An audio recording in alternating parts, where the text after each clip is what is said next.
Good morning everyone, welcome to news morning. उम्मीद है आप सब खैरियत से होंगे और आज हफ्ते का पहला रोज़ है, पहला दिन है हफ्ते का, वर्किंग डे का। तो हमारी दुआ है कि अल्लाह ताला आज आपके जो भी काम है, मुश्किलात हैं, उनमें आसानी फरमाए। और आज की इस पहला जो मोनोलॉग है वो बड़ा मज़े का है। मज़े का नहीं है खैर, लेकिन उस पर हमारे जो मुआशरे का जो एक रवैया होता है वो उसकी अक्कासी करता है। आपने अक्सर नाम सुना होगा नौ दौलती है। मसलन जिनके पास पैसा तो होता है, जिनके पास नई नई दौलत आती है, वो फिर उनके इजहार का ना एक अपना तरीका होता है, छिछोरा जिसे कह सकते हैं इन अदर वर्ड्स, आम अल्फाज में। तो दुबई के अंदर एक ऐसा शख्स है, उसकी वीडियोस अक्सर लोग देखते रहते हैं, सोशल मीडिया पर वायरल होती हैं। उन जनाब के पास महारत और फ़न कोई नहीं है।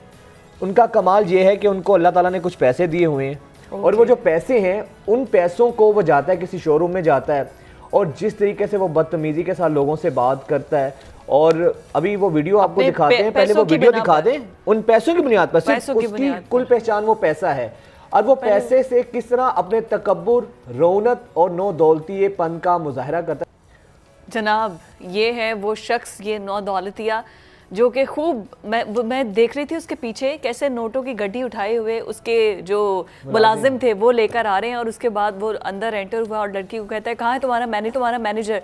तो वो इशारा कर दिया ये हमारा मैनेजर है। तो उसको नोटों की गड्डी एक दो पकड़ा के कहता है इसकी कॉफ़ी पी लेना। अच्छा, अच्छी बात ये है दुबई गवर्नमेंट ने इस पर एक्शन लिया है, एक्शन लिया है। किस तरह और से ये शख्स जो है जो जवाब बनाया है, जो उसको गिरफ्तार करने का, ये मुआशरे के अंदर अपनी जो उसका जो मुतकब्बिराना रवैया है, उसकी जो मुतकब्बिर सोच है, जो नौ दौलतियापन है, उसकी बुनियाद पर उन्होंने कहा है कि ये मुआशरे के अंदर ये गलत सोच पैदा कर रहा था और उसकी बुनियाद पर उसे गिरफ्तार किया गया। और ये बहुत अच्छा इकदाम है। वजह इसकी ये है, आप जिस मुआशरे में, कोई भी मुआशरा हो, दुनिया का कोई भी शहर हो, मुल्क हो, वहाँ पर अमीर लोग भी होते हैं और गरीब लोग भी होते हैं। बिल्कुल। अगर अल्लाह ताला ने आपको माल की फरावानी से नवाजा है, अगर आपको दौलत दी है, उसका ये मतलब नहीं है कि उस दौलत का आप दूसरों के ऊपर इस तरह इजहार करें, अपने तकब्बुर का मुजाहरा करें। दूसरे को आपने हकीर समझा हुआ है ना। Exactly. कि आप अगले को हकीर समझ रहे हो और उसको ऐसे करके पैसे दे रहे हो कि ये लो भाई मेरे पास तो बहुत है, ये लो मैं तुम पर एहसान कर रहा हूँ, आप जिता रहे हो किसी को। तो इसकी वजह से जो है अब दुबई गवर्नमेंट ने अच्छा, ये जो अरब शेख है ना, इनकी अक्सर इनके रवैये इसी तरह के होते हैं क्योंकि बैठे बैठे दौलत इनको मिल जाती है। आज से 50-60 साल पहले इन जगहों पे जाएं तो ये बिल्कुल एक अरब बुद्धू हुआ करते थे ना। अरब बुद्धू तो उसके बाद जब से इनके पास पैसा आया तो अभी भी बुद्धू ही है वैसे। इनकी हरकतें अभी भी बुद्धू वाली है कि अक्सर इस तरह का पैसे की ये कहीं ना कहीं, वैसे पाकिस्तान में भी ऐसा बहुत कुछ दिखता है, ऐसा नहीं है, पाकिस्तान में भी ऐसा बेशुमार ऐसे लोग हैं जो ये काम करते हैं, ऐसी हरकतें करते हैं। कुछ चले खैर, ये तो मुत्तहिदा अरब अमारात की हमने बात की और अब कुछ बात भारत की कर लेते हैं। जी बिल्कुल। आपने गटर चोरी होते तो सुना होगा, आपने साइकिल चोरी होते तो सुना होगा, आपने बेशुमार ऐसी चीजें सुनी होगी, लेकिन अब जो है हमने वो देखा है कि हमने नहीं देखा, पुल किसी ने भी नहीं देखा, पूरे का पूरा लोहे का पुल जो है ना वो चोरी हो गया है। रात तक वो मौजूद था और सुबह जब टीम वहां पर आई, अच्छा ये बिजली बनाने वाली एक कंपनी थी जिसने ठेका लिया था इस पुल को बनाने के लिए, तो लोहे का एक पुल बना के दिया और जब सुबह को टीम आई तो वो गायब हो चुका था, वो मौजूद नहीं था, गायब ही हो चुका था। भारत से ही मुझे पहले लगा ये पाकिस्तान में अगर होता तो नशइयों के काम होने थे, लेकिन ये कंपनी वालों ने, ये ठेकेदार ने खुद ही कुछ गायब हो गया। खैर, अब भारत से ही जुड़ी एक और खबर आपको देते हैं। तो भारत के पुल की हमने बात की ना कि जिस तरीके से इतना 90 फीट लंबा चौड़ा पुल जो है वो गायब हुआ और 6000 किलो वजनी लोहे का ये पुल था। खैर, उनको गिरफ्तार तो कर लिया गया है और उनको हिरासत में भी ले लिया गया है। अब इस हवाले से भारत से एक और खबर है जो कि बड़ी तशवीशनाक है। वो ये है कि आपको पता है हमेशा से अपनी कहीं ना कहीं जारहियत का मुजाहरा करता है, चाहे वो आबी जारहियत हो, फ़ज़ाई जारहियत हो। फ़ज़ाई जारहियत में तो भारत को हमने मुंह तोड़ जवाब दिया था, बिल्कुल और जो हमने अभिनंदन को, जिसने पाकिस्तान पर फ़ज़ाई हमला किया था और उसके बाद जो उसकी हालत की हमने, और हमारी फोर्सेज ने फिर उसको पकड़कर खैर जज्बा खैर सगाली के तहत वापस तो कर दिया था। लेकिन अभी जो मसला है वो ये अभिनंदन और ये वाला नहीं है। अभी मसला ये है कि जैसे ही बारिशें हो रही हैं, प्री मानसून सीज़न, यहाँ पर भी बारिशें बहुत ज़्यादा हो रही हैं, तो इंडिया में भी बारिशें बहुत ज़्यादा हो रही हैं, तो हमेशा ये करते हैं कि जब वहाँ पर फ्लडिंग का खदशा होता है तो वो पानी खोल देते हैं गया ताकि पानी बहे और फिर पाकिस्तान की तरफ आ जाए। तो अभी उन्होंने जो दरिया रावी है वहाँ पर पानी खोल दिया है, जिसके बाद जो ओवरफ्लो हो गया है दरिया रावी और निचले दर्जे का सैलाब कहा जा रहा है कि मुख्तलिफ इलाकों में निचले दर्जे का सैलाब आ जाएगा। 1,85,000 क्यूसेक का भारत ने पानी छोड़ा है। हम इससे पहले भी बात करते रहे, भारत कोई भी ऐसी चीज हाथ से जाने नहीं देता कि जिसका नुकसान पाकिस्तान को हो। आप पाकिस्तान के साथ ठीक है, आपकी दुश्मनी है जो भी है, लेकिन एक हमसाया भी हैं आप। तो भारत का ये रवैया जो है, उसके बाद फिर हमने देखा है कि अब पीडीएम ने अलर्ट जारी कर दिया है और उसके बाद जो है तमाम तर इंतजामात मुकम्मल कर लिए गए हैं। जो आसपास की करबो जवार की जो बस्तियां हैं उनको खाली करवा लिया गया है। लेकिन आपको पता है मजीद 65,000 क्यूसेक कह रहे हैं कि अगले 12 घंटे में पानी मजीद एड ऑन इसमें हो जाएगा। अब आसपास की जो बस्तियां हैं उनको आप खाली करवा भी लें, फिर भी आप इतने बड़ी तादाद में, एक तो दरिया रावी हमेशा हमने देखा है कि वो हमेशा ड्राई रहा है, खुश्क नजर आता था, वहां पे दरिया वाला तो नाम ही कोई नहीं था, खाली मट्टी नजर आती थी। लेकिन एकदम से इस तरह से पानी जब छोड़ दिया जाता है तो फिर वहां की आबादियां डिस्टर्ब होती हैं। भारत की आप आबी जारियत का मुलाहिजा करेंगे, एक जानिब ये डैम बना रहा है जी, डैम्स बना रहा है पाकिस्तान के, जहाँ पे पानी है हमारा हक है वहाँ पर डैम्स बना रहा है, और दूसरी तरफ जब वो देखता है कि इस टाइम बारिशें हो रही हैं, बरसात है, पानी वैसे ही ओवरफ्लो है, तो वहाँ पर फिर वो इस तरह पानी छोड़कर ये आबी जारियत की जो है ना एक संगीन गलती, क्या वो एक मतलब ऐसी साजिश करता है पाकिस्तान के खिलाफ, पाकिस्तान को नुकसान पहुंचाने के लिए। अब इस वक्त दरियाए रावी के क्या मनाजिर हैं, वहां पर क्या सूरत हाल है, हमारे नुमाइंदे हैदर खरल हमारे साथ मौजूद हैं। हैदर खरल, बताइएगा, भारत ने तो पानी का ये रैला छोड़ा है, तो पीडीएम ने इस हवाले से क्या इंतजाम किए हैं, क्या मनाजिर देख रहे हैं आप, ताज़ा तरीन सूरत हाल क्या है? जी, ताज़ा तरीन जो सूरत हाल है वो इंतजामात हैं जो मुतलका महकमे उनकी जानिब से मुकम्मल हैं। रेस्क्यू की टीमें इधर मौजूद हैं, सिविल डिफेंस का जो अमला है उनके जो एहलकार हैं वो भी इधर मौजूद है। रावी की अगर बात की जाए तो पानी की, मेरा कैमरामैन आपको दिखाए तो आप देख सकते हैं तो का पानी है अभी इधर से जो 10 से 12,000 क्यूसेक जो पानी है वो गुजर रहा है। भारत की जानिब से जो पानी छोड़ा गया है, टाइम उसका दिया गया था कि 24 घंटे के दौरान जो पानी है वो इधर से गुजरेगा, लेकिन इससे ज्यादा भी टाइम हो सकता है। जो सूरत हाल है वो नॉर्मल है और खतरा इधर मौजूद नहीं है, लेकिन जब पानी आएगा उसके बाद देखना होगा कि हालात किस तरह के पैदा होते हैं। भारत की जानिब से 1,85,000 क्यूसेक जो पानी है वो छोड़ा गया है और ये दरिया में जो पानी की कैपेसिटी है, जो गुंजाइश है, वो पहले हुआ करती थी 7 लाख क्यूसेक के करीब। और जब से आबादियां हुई और आबादियों के बाद जो बंद मारे गए और आबादियां बड़ी के किनारों पे, तो अब जो दरिया रावी की जो गुंजाइश है वो रह चुकी है 2 से 3 लाख। और अब जो रेला है वो इधर से गुजरेगा तो पानी जो है वो ओवरफ्लो होगा और जिसकी वजह से जो आबादियां हैं उनको भी ज़ेरे आब आने का खदशा है। मेरा कैमरामैन आपको दिखाए तो ये आप देख सकते हैं सिविल डिफेंस का जो कैंप है वो लगा हुआ है, इसके साथ जो रेस्क्यू की टीमें हैं वो मौजूद है और जो मुश्तरका ऑपरेशन है वो 24 घंटे इधर जारी है और जो एहलकार हैं, टीमें हैं, अदारे हैं वो तैयार हैं अगर पानी आता है तो लोगों को रेस्क्यू करने के लिए। और जो लोग इधर कच्ची आबादियां हैं, जो लोग बैठे हुए थे रावी के किनारे, उनको ये वार्निंग दी गई थी कि वो इधर से महफूज मुकाम पर मुंतकिल हो जाएं। मेरा कैमरा दिखाए तो देख सकते हैं कि लोग अभी तक इधर मौजूद हैं, कच्ची आबादियां आप देख सकते हैं।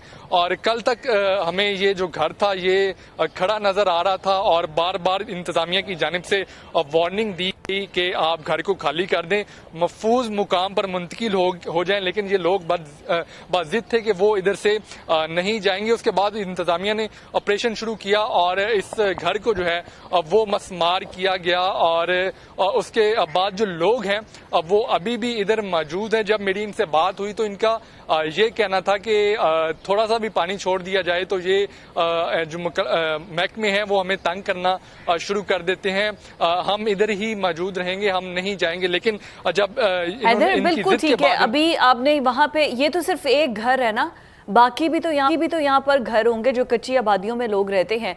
अच्छा, ये जो कैंप्स यहाँ पर लगाए गए हैं वो किस तरह से इन्हें रिलीफ दे रहे हैं? वो कह रहे हैं महफूज मकाम पर कोई आगे कोई मजीद महफूज मकाम पर मुंतकिल भी किया जा रहा है, या सिर्फ जहाँ जहाँ पर ये जाना चाहते हैं वहीं पर चले जाएं, यहाँ को बस छोड़ दें? इस हद तक इन्हें ये जो है इनके साथ मदद की जा रही है, ताउन किया जा रहा है?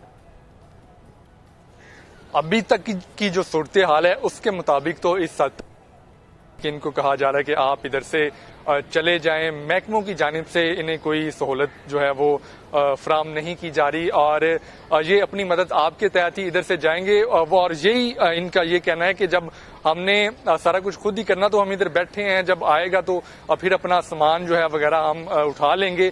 लेकिन इंतजामिया कल जो निगरान वज़ीर आला पंजाब मोहसिन नकवी इधर पहुंचे, उससे पहले जो है ये घर इसी तरह मौजूद थे, खड़े हुए थे, लेकिन जब वो इधर पहुंचे उसके बाद जो इंतजामिया है वो हरकत में आई और 1122 के जो कैंप थे वो भी इधर लगा दिए गए और जो कार्रवाई वो शुरू कर दी गई। मोहसिन नकवी निगरान वज़ीर आला जब इधर से निकले उसके बाद जो आबादियां इधर मौजूद थी उनके खिलाफ ऑपरेशन शुरू कर दिया गया और जो घर हैं वो मसमार कर दिए गए हैं। मेरा कैमरामैन आपको दिखाए तो आप अभी ये सारे बेयारो मददगार ये लोग बैठे हुए हैं, तो खाना पीना ये सब किस तरह से कर रहे हैं? दूसरा, बारिशें बहुत ज़्यादा यहाँ पर भी हो रही हैं, पाकिस्तान में भी, लाहौर में भी ऐसे काले बादल एकदम से आते हैं और फिर बारिशें हो जाती हैं, तो फिर उससे बचने के लिए मज़ीद क्या इंतजाम किए गए हैं? देखिए, इनको सिर्फ वार्निंग दी जाती है, जो इंतजामात हैं वो ज़िले इंतजामिया या जो मुतलका अदारे हैं उनकी जानिब से नहीं किए गए। बस इनको इतना कह दिया जाता है कि फ्लड का खतरा है और आप अपना बंदोबस्त कर लें। और वो भी कहते हैं कि अब हम क्या करें, किस जगह पे जाए, ऐसी कोई महफूज जगह या हमें दे दें जहां हम जाकर बैठ जाएं। लेकिन इंतजामिया की जानिब से ऐसा कुछ इनको प्रोवाइड नहीं किया जाता। जब इंतजामिया से बात की जाती है तो उनकी जानिब से कहा जाता है कि ये हमारी जिम्मेदारी नहीं है, ये इनका काम है कि ये जो है वो महफूज मकाम जो है वो ढूंढ ले। तो ये वैसे ही बैठे हुए हैं बेजारों मदद, और इनका यही कहना है कि जब तक फ्लड जो की सूरत हाल पैदा नहीं होती तब तक हम इधर ही मौजूद रहेंगे। अगर आपको मैं दिखाऊं तो रावी की जो अभी की सूरत हाल है, अगर कल की बात की जाए तो कल जो पानी था वो रावी में ज्यादा था, लेकिन अभी जो मैं देख रहा हूं, कल भी मैंने इधर आके रिपोर्टिंग की और जो तो देखा अभी जो पानी है वो तकरीबन 1 से 2 फुट जो है वो कम हो चुका है। लेकिन अब भारत ने जो पानी छोड़ा है वो अभी तक इधर पहुंचा नहीं है और बताया जे 24 घंटे का टाइम दिया गया था कि 24 घंटे में जो पानी है। ठीक है हैदर, ये बताइएगा, जिस तरह निगरान वज़ीर आला ने भी कहा कि उस तरह सैलाब का खदशा नहीं है, लेकिन पीडीएमए ने अपने इंतजामात किए हैं। पीडीएमए ने कहा कि हमने कोई फ्लड रिलीफ कुछ कैंप्स भी हैं वो भी कायम किए हैं। तो भारत की जानिब से जिस तरह आप भी कह रहे हैं कि दूसरा रैला आने का खदशा, उसकी कितनी संगीनी है सैलाब के हवाले से, क्या सूरत हाल होगी तब, और उसके तनाजुर में फिर इकदामात क्या किए गए हैं पीडीएमए की जानिब से? इंतजामात जो अभी किए गए जो देखने को मिल रहे हैं, ये सिविल डिफेंस की जानिब से। ठीक है हैदर, आप साथ ही रहिएगा। कैसर हमारे साथ हैदराबाद से दरियाए चनाब पर मौजूद हैं, क्योंकि दरियाए चनाब पर भी तो गया नहीं, हाफिजाबाद से, क्योंकि दरियाए चनाब पर भी वहां पे सैलाब का खदशा है। तो कैसर बताइएगा जरा, दरियाए चनाब के मनाजिर भी दिखाएं हमारे नाजरीन को, वहां की क्या सूरत हाल है और क्या इंतजाम देख रहे हैं आप?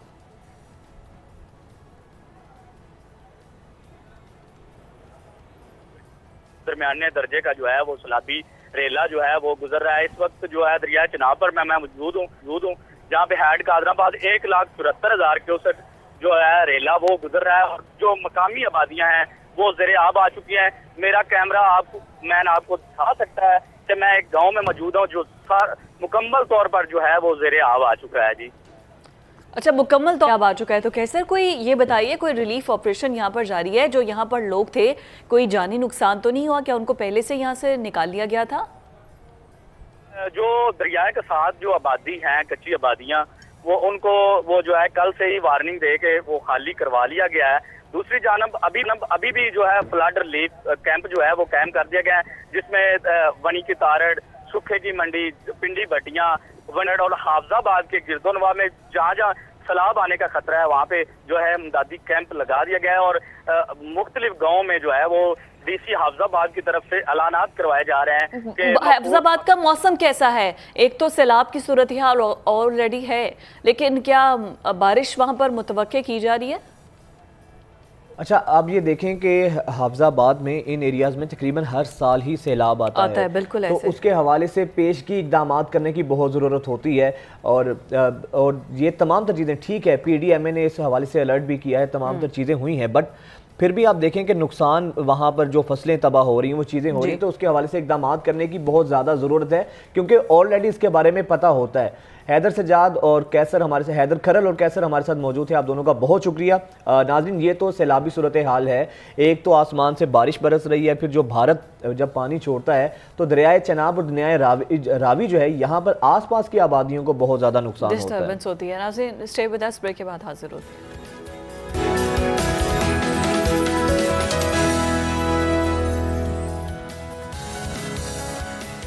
ब्रेक के बाद आपको खुशामदीद कहेंगे और नाजरीन कुछ बात ज़रा मुआशरती रवैयों की बात करते हैं, क्योंकि हम इंसान को वैसे भी एक सोशल एनिमल कहा है, तो जिस मुआशरे में हम रहते हैं तो वहाँ से बहुत सी चीज़ें हम लोग उनसे सीखते हैं, बहुत सी चीज़ें अपने तौर पर अपनाते हैं।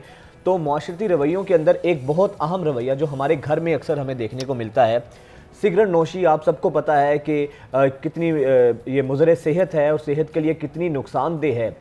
पेरेंट्स भी कहते हैं, लेकिन हम ये देखते हैं कि वालिदैन कहते तो नज़र आते हैं कि सिगरेट नहीं पीना चाहिए, नहीं पीना चाहिए। हालांकि नौजवान नस्ल में ये रुझान जो है ना, अब तो मैं ये देख रहा हूँ जो यूथ है हमारी, सिगरेट को एज ए स्टेटस सिंबल के तौर पर जो है ना वो पीते हैं। अब पता तो नहीं क्या फैशन बन चुका है और फ्लेवर्ड है, कलर्ड है, मतलब वो फीमेल अलग है, बहुत ज्यादा जो है ना मेल का अलग है, फ्लेवर्ड अलग है, फिर उसके बाद वेप है, पता नहीं इलेक्ट्रिक सिगरेट्स हैं, किस किस्म का एक नया स्टाइल आ गया। अच्छा, यूनिवर्सिटीज़ में बड़ा कॉमन है, आप किसी अच्छी यूनिवर्सिटी में चले जाए ना, जैसे ही क्लास ख़त्म होगी, क्लास से बाहर निकलने के बाद सब लोग सिगरेट्स पी रहे हैं।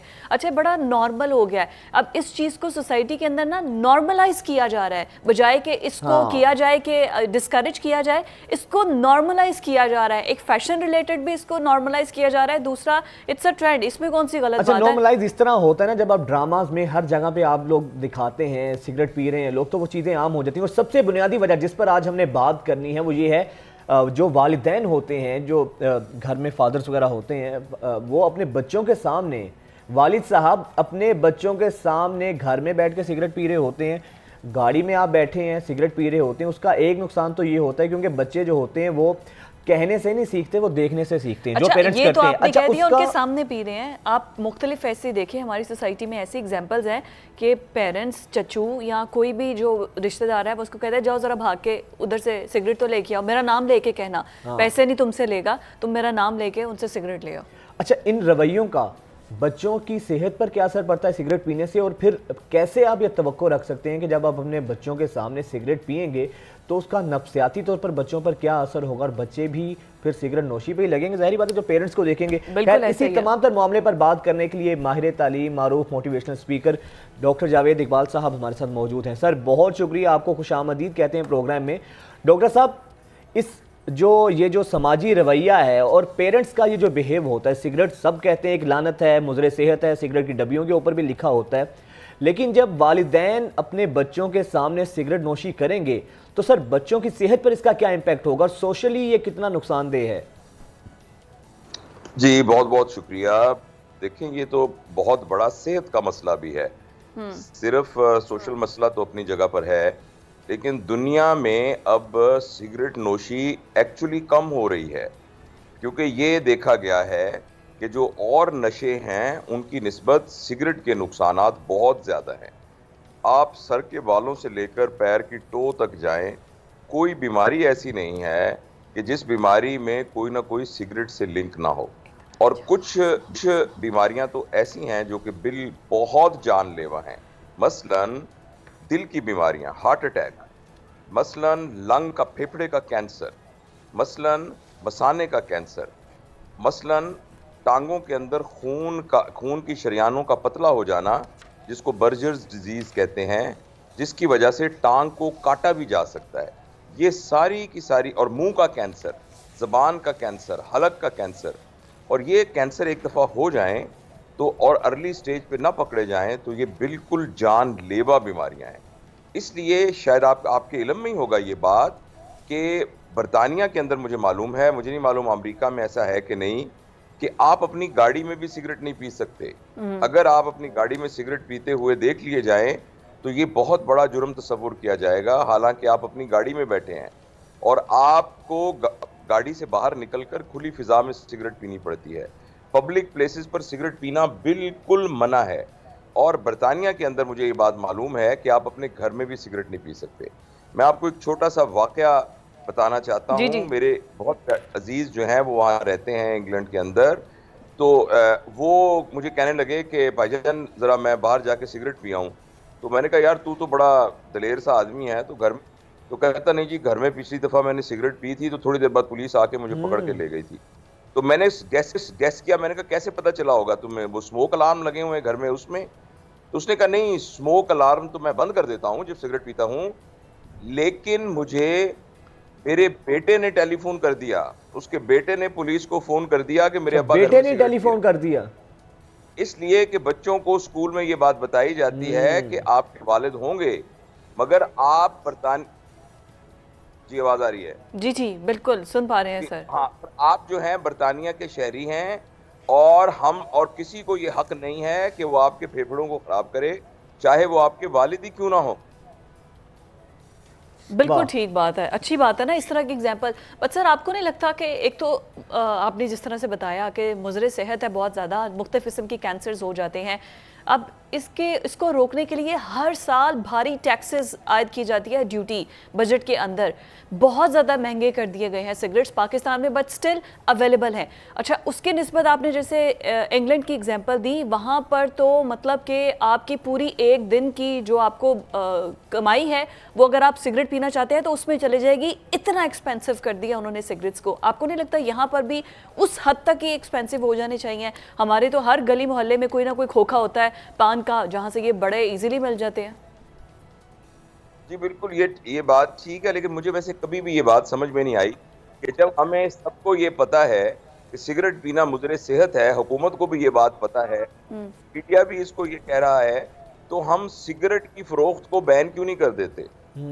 लेकिन मसला ये है सबसे ज्यादा रेवेन्यू इस सेक्टर से इकट्ठा होता है। इसके साथ एसोसिएटेड पैसा है और ये पैसे की कसरत ने हम सबको एक अजाब में डाला हुआ है। जी जी जी। लिहाजा आपके इल्म में है कि एक जो क्लस्टर बम है और जो बम ऊपर से फेंका जाए तो हजारों लाखों बेगुनाह मर जाते हैं, तो क्या दुनिया के सारे हुक्मरान बैठकर ये फैसला नहीं कर सकते कि हम पूरी दुनिया से असलहे की फैक्ट्रियां बंद कर देंगे और कोई असलहा नहीं बनाएगा?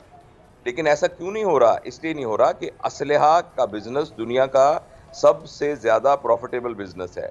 तो हमारे इंसानों के शऊर के अंदर ये बात समझ में नहीं आई कि इंसानियत बका जो है वो सबसे ज्यादा अहम प्रॉब्लम है बनिस्बत पैसे के। तो जब हम देखते हैं हर चीज वो उसके गिर्द रिवॉल्व कर रही है। मेरा ये ख्याल है कि आप कानून जितना भी सख्त कर देंगे, पैसे जितने भी ज्यादा कर देंगे सिगरेट के, तो सिगरेट पीने से लोग बाज नहीं आएंगे जब तक इंटरनली उनका किरदार डेवलप नहीं होगा। आप ये देखिए कि पेट्रोल कितना महंगा हो गया है, क्या उसके बावजूद सड़कों पे कारें कम नजर आती हैं? टमाटर जितने भी महंगे हो जाएं, जी टमाटर जितने भी महंगे हो जाएं, हम लाइनों में लग के जखीरा कर लेते हैं टमाटर, बल्कि ज्यादा खरीदना शुरू कर देते हैं।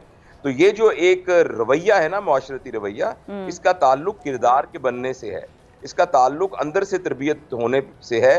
एक्सटर्नल फैक्टर जरूर करते हैं इफेक्ट, लेकिन मेरा तो दिल चाहता है, मैं बीइंग अ डॉक्टर मैं आपको कहता हूँ, इसके जो सोशल प्रॉब्लम्स हैं वो अपनी जगह पर, मगर सेहत के लिहाज से ये इतना बड़ा प्रॉब्लम है कि अगर मैं हुकूमत में हूँ तो इसको बैन कर दूँ। सिगरेट देखिए ना, जो सिंगापुर के वजीर आजम थे साबिका जो थे, उन्होंने एक दफा एक पार्क में बैठे तो उनकी पेंट के नीचे कुछ चीज चिपक गई, उन्होंने देखा तो वो च्युइंगम थी। तो उन्होंने कहा ये क्या है? उसने कहा जी ये बच्चे खाते हैं और ये इस तरह करके। तो उन्होंने कहा ये तो बहुत फजूल चीज है, तो इसको बैन कर दें। तो सिंगापुर के अंदर च्युइंगम को बैन कर दिया गया उस जमाने में। तो यह है कि जिस जगह पर हुकूमतें और जिस जगह पर अवाम कौमी सोच रखते हैं, वहां वो जाती मुनाफे को नहीं देखते हैं। तो इसलिए ये चीजें बंद हो जानी चाहिए। पूरे पाकिस्तान में हर जगह पर मिठाई की दुकानें हैं, सारे डॉक्टर शोर मचाते हैं कि भाई ये जो कंसंट्रेटेड शुगर है ये दिल की बीमारियां करता है और शुगर करता है और मोटापा करके आता है, तो लेकिन आप उसको बंद नहीं कर सकते, इसलिए कि उसके साथ पैसा रिवॉल्व करता है। बिल्कुल। अच्छा डॉक्टर साहब, ये मेरा सर अब सवाल ये है कि जिस तरह आपने तो कहा कि बाहर तो ऐसे कवानीन है, लेकिन यहाँ पर जब पेरेंट्स अपने बच्चों के सामने सिगरेट पीते हैं, अब वो जो धुआं इनहेल करते हैं तो उनके साथ बच्चे होते हैं, उनके भी लंग्स मुतासिर होते होंगे। एक तो मेडिकली बताइएगा कितना नुकसान होता है, दूसरा सर ये बताइएगा एक समाजी रवैये के हवाले से मैं बात करना चाहूँगा, क्या सिगरेट पीने वाला, चाहे बच्चे के सामने जब सिगरेट पिया जाएगा उसकी सेहत तो मुतासिर होगी, फिर हम ये देखते हैं कि जो लोग सिगरेट पीते हैं तो उनके आसपास के जो माहौल में दूसरी बुराइयां भी जन्म लेती हैं, दूसरी नेगेटिव जो चीज़ें हैं वो भी बच्चों की शख्सियत का हिस्सा बनती हैं। तो इन तमाम तर चीज़ों को कैसे हम ख़त्म कर सकते हैं? जिस तरह आपने कहा सिर्फ महंगा करना ही तो हल नहीं है, फिर क्या तरीका है? कानून साजी करें, कोई निसाब के अंदर बच्चों को जो है बताया जाए, अवेयरनेस पैदा की जाए, हल क्या है सर फिर इसका? जी बहुत शुक्रिया। देखिए ये नहीं कि पेरेंट्स जो है वो बच्चों के सामने सिगरेट पीते हैं, पेरेंट्स बच्चों के सामने झूठ भी बोलते हैं, पेरेंट्स बच्चों के सामने यानी एग्रेसिव बिहेवियर भी भी हैं, झूठ बुलवाते हैं कि उन्हें कह दो पापा घर नहीं है। तो और वो बाहर जाके कह देते हैं पापा कह रहे हैं कि पापा घर नहीं है। हाँ, बच्चे तो मासूम होते हैं ना। हाँ जी। तो इसलिए मसला ये है कि सिर्फ एक बात, हम बहुत अरसे से ये बात शोर मचा रहे हैं और हमारे बहुत सारे और दोस्त भी, कि पेरेंटिंग एक सब्जेक्ट के तौर पर भी पढ़ाया जाए और उसके शॉर्ट कोर्सेज भी कराए जाएं। बल्कि मेरे बस में हो सकता है कि आप कहें कि मैं एक बहुत ही ख्याली बात कर रहा हूं, मेरे बस में तो ये हो कि जिस बच्चे और बच्ची का निकाह होना है तो ये चेक किया जाए कि उसने पेरेंटिंग का कोर्स किया भी है कि नहीं किया। जैसे किसी को अगर आप मोटरसाइकिल का लाइसेंस देते हैं तो आप चेक करते हैं कि इसको मोटरसाइकिल चलाना आता भी है कि नहीं आता। तो जब आप किसी बच्चों की शादी हो तो पता होना चाहिए कि इनको इस बात के बेसिक प्रिंसिपल पता हैं कि जब अल्लाह इनको औलाद देगा तो कैसे कर। सर इस पे इम्प्लीमेंट जरूर करना चाहिए। ये कोई इतना मुश्किल काम तो है भी नहीं वैसे। दूसरा मैं बस ये अर्ज करना चाहता हूँ कि पेरेंट्स की तरबियत की जरूरत है बहुत ज्यादा। हमारे मुआशरे में इस वक्त जो बिगाड़ नजर आ रहा है वो इसलिए नजर आ रहा है कि आज से 20 साल पहले जो वालिदैन थे उन्होंने अपनी जिम्मेदारियां पूरी नहीं की, लिहाजा वो बच्चे जो 20 साल पहले माओ की गोद में थे वो अब इस वक्त हेल्म्स ऑफ अफेयर में हैं पाकिस्तान के अंदर।